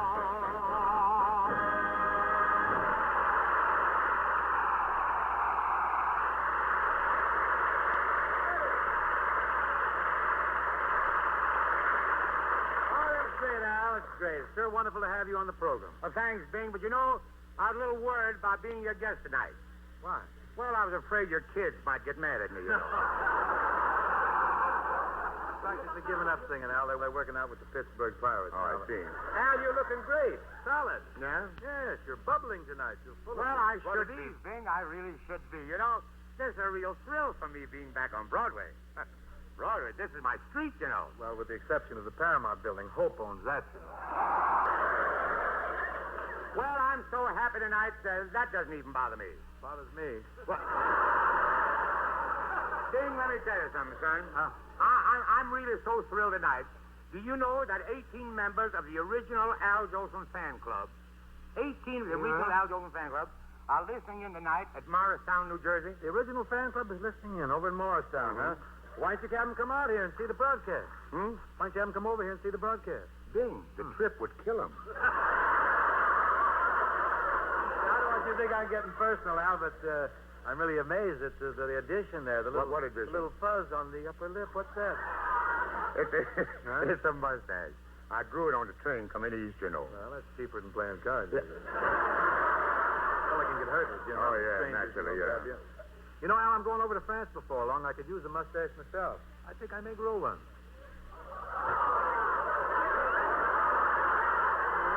Why do you laugh? I don't think you can do it, Bing.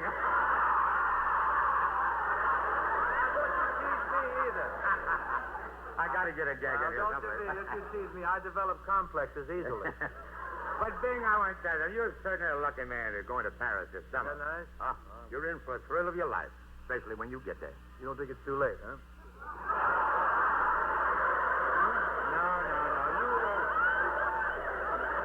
Hey, by the way, how do your passport pictures turn out? Tell me. Oh, Dad, you know passport photos. Yeah. Everybody looks like Milton Berle on kinescope.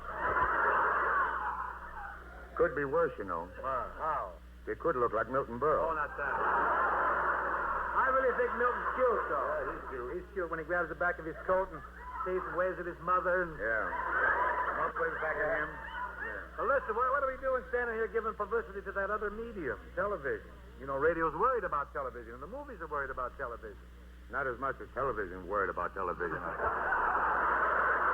think we ought to discuss it at all. Yeah. How does it feel to get back to New York City, the scene of your many great triumphs? Bing, it's depressing. How come? Most of them are married now.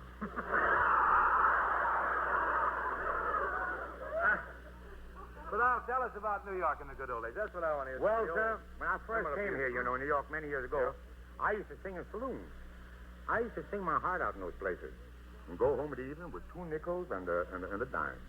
Well, tax-free. That's not bad.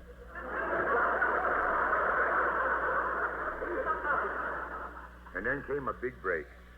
I was singing one night when in walked in that fabulous free-spinning Diamond Jim Brady. Things I was beside myself. I gave Diamond Jim the full treatment. You know. I started right off. I gave him bicycle bill for 2. The good old summertime. I think it's that Minimate. In my merry Oldsmobile, and I finished up with Mommy. Mommy? You mean Mammy? No, that was before my mother headed for Dixie, you know. Anyhow, when I finished singing, Bingsy, there was terrific applause. And Diamond Jim called me to his table. You were about to be rewarded, eh? Yes, sir. Bing, you remember reading about it and seeing it probably in pictures? That 16-carat diamond stick pin he always wore in his tie? Al, don't tell me. Yes, Bing. He stuck me with it. Well, tax-free, that ain't bad. What do you say we have the ushers kind of lock the doors? We sing 400 or 500 songs at the folks, huh? What do you say? Okay, Bing. What do we start with? How about Rosie, Al? You get us started, and I'll jump in. Oh, John Scott. Yeah. Play loud with her. Yeah. Joel's fan club is listening in Morristown. That's your line, you rat.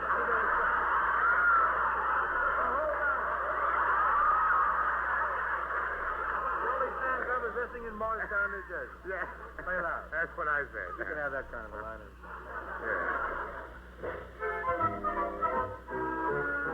Rosie, you are my posy. You are my heart bouquet. Come out here in the moonlight. There's something sweet, love, I want to say. Your honey boy, I'm waiting. Those ruby lips to breathe. Don't be so aggravating, my blushing Rosie, my Rosie sweet. There's a little bunch of sweetness that I long to call my bride. And believe me, I'm most happy when my baby's by my side. Her baptismal name is Rosie, but she puts the rose to shame. And most every night, you'll hear me call her name. Professor, I'm going to sing about my baby. Rosie, Rosie, you are my posy. you are my posy. You are my heart bouquet. My heart bouquet. Come on, here in the moonlight. There's something sweet, love, I want to say. I'm going to think about my baby. Your honey boy. I'm waiting. On the gate. Those ruby lips to breathe. Now don't be so aggravated, my blushing Rosie, my Rosie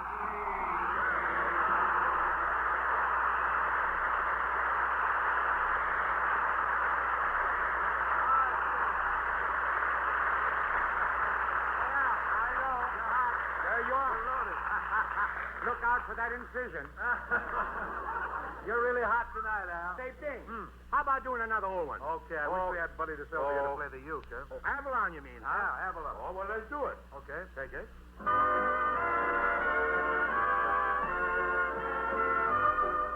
Found my love in Avalon, beside the bay. I left my love in Avalon, and I sail far, far away. I dream of her and Avalon from dusk till dawn. And so I think I'll travel on to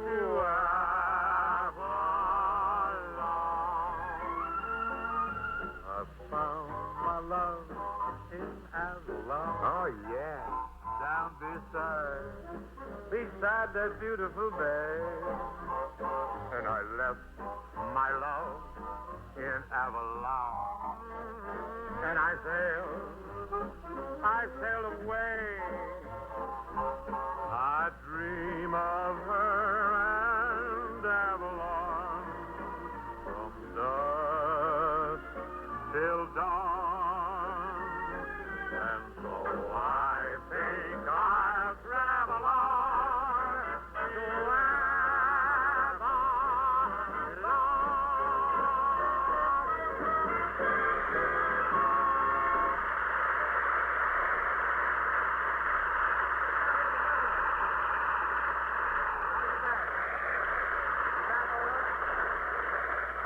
we ought to jump from Catalina Island now right back to Broadway here. Well, if we're going back to Broadway, how about doing Lullaby of Broadway? Love this. The pieces. John Scott, will you assist? Come on along and listen to the Lullaby of Broadway. The high and poop-a do, the Lullaby of Broadway. The band begins to go to town, and everyone goes crazy. You rock-a-bye your baby round till everything gets hazy. Hush-a-bye, I'll buy you this and that.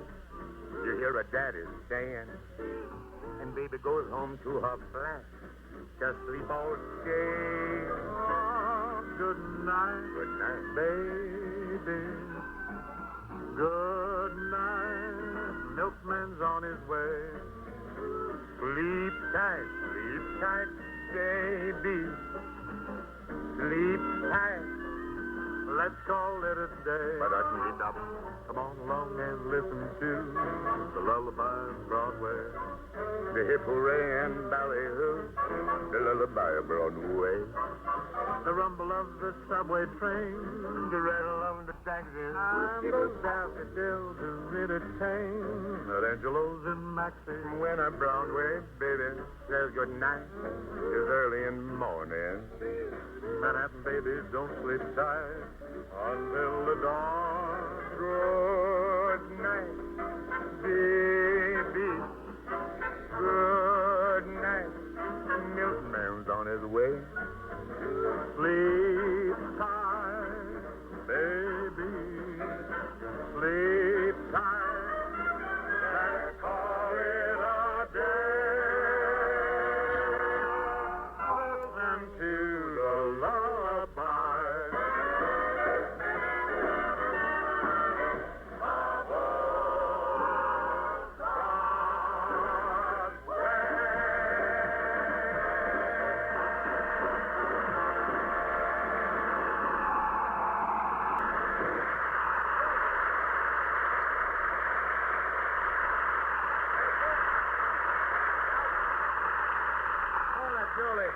He's indefatigable. He really is. This being the month of May, Kenneth, and our last month on the air this season for Chesterfield, we'd better redouble our efforts to make every smoker his own or her own cigarette expert, don't you think? You're right, Bing, and any smoker can do it. It's as simple as ABC. A, you get yourself a pack of Chesterfields, and then you open the top all the way. And B, you smell the milder aroma that comes from that Chesterfield pack. No other cigarette has it. And finally, C, you light up a Chesterfield and you enjoy this fact. The bake... go stand in the corner. You light up a Chesterfield and you enjoy this fact. Tobaccos that smell milder, they're going to smoke milder. Yes. Every man who grows tobacco knows that fact. Tobaccos that smell milder do smoke milder. Now, what goes into a cigarette is what you get out of it. Into every Chesterfield goes the right combination of the world's best mild, ripe tobacco. And out of every Chesterfield, you get a cooler, better-tasting smoke, a much milder smoke. So come on, make this simple test for mildness. Be your own cigarette expert. Buy Chesterfields today and enjoy more smoking pleasure than any other cigarette can give you. Now, if Jolie will come back here, you'll just return Jolie for a mow. We ought to blend in Old Kentucky Home because I'd like to dedicate this to the crowds that'll assemble at Churchill Downs in Louisville next Saturday. Determine who is right about which horse. We'd also like to send our congratulations and our best wishes to our great friend Bill Coram, a great sportsman, and on this, his first derby as the head man.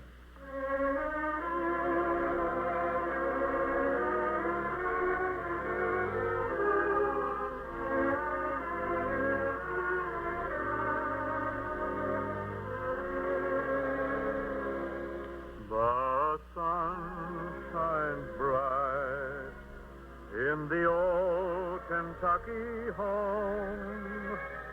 'Tis summer and everyone's gay.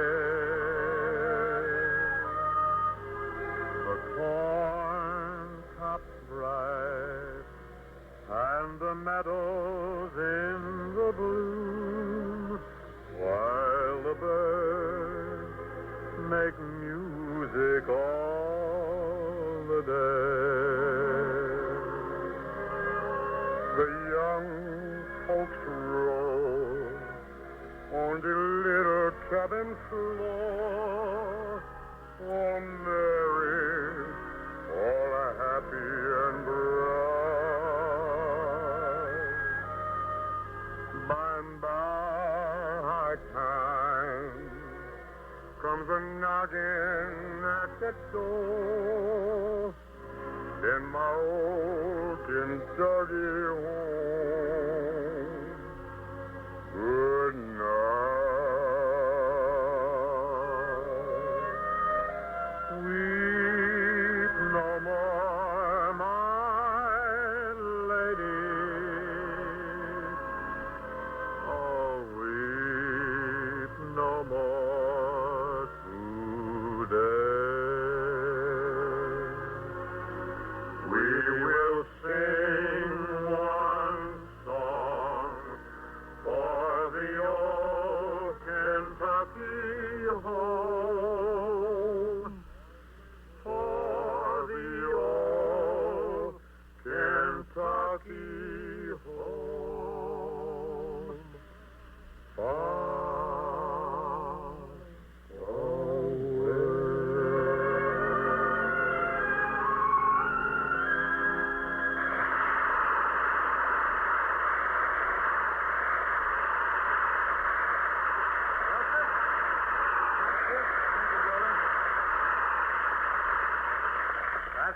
That's it for tonight. And my thanks to Ella Fitzgerald and to Al Jolson for dropping in. Thank you, Bing. But by the way, son, who's going to be your guest next week? Oh, big next week. Yeah, big. Yeah. Miss Big. Mary Martin's going to be with us. Ooh, Going to sing some songs. And after we get through singing, I'm going to put the muscle on her for some South Pacific tickets. You know, Bing, this will kill you. What's this? They called me about taking Enzio Pinz's role, you know, in South Pacific when he goes on vacation. Yeah? Yeah, it didn't work out, though. Why not? I was too young for the part. Now, you keep punching, Allie. Don't...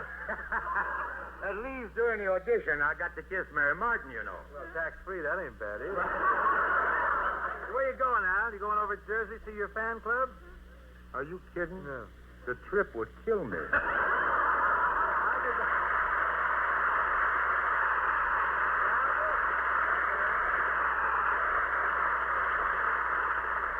I guess we can just about make it up to Lindy's, Al. Come on. See you next week for Chesterfield, folks. And the best cigarette for you to smoke.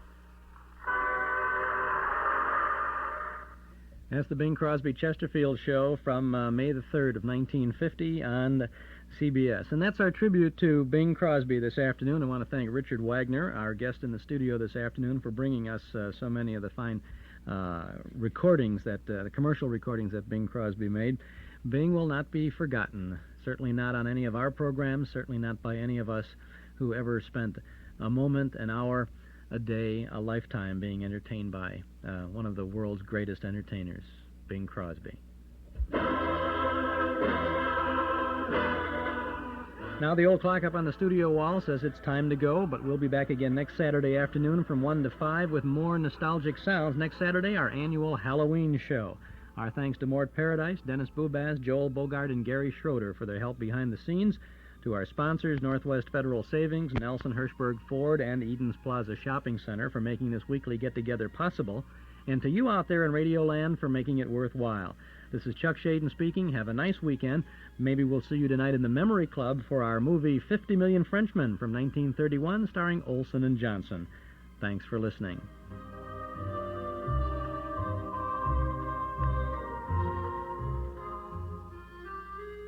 You're listening to WNIB in Chicago at 97 FM. Time now is 1 minute past 5 o'clock. And this is Fred Heft speaking, inviting you to stay tuned for Zephyr. Zephyr is a 2-hour program of shorter, mostly lighter classical music, heard every day of the week on WNIB, starting at 5. Today in our first hour we have American music, some traditional American music, some old American popular music, and some compositions as well by Gottschalk, Scott Joplin, and Aaron Copland. In our second hour, we'll have music of Weber, Boieldieu, Donizetti, Franz Liszt, and then we'll return to some American music at the end. We're going to begin with music by Aaron Copland today. Here's a performance of a suite from his ballet Appalachian Spring. The Los Angeles Philharmonic Orchestra is conducted by Zubin Mehta.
Thank you.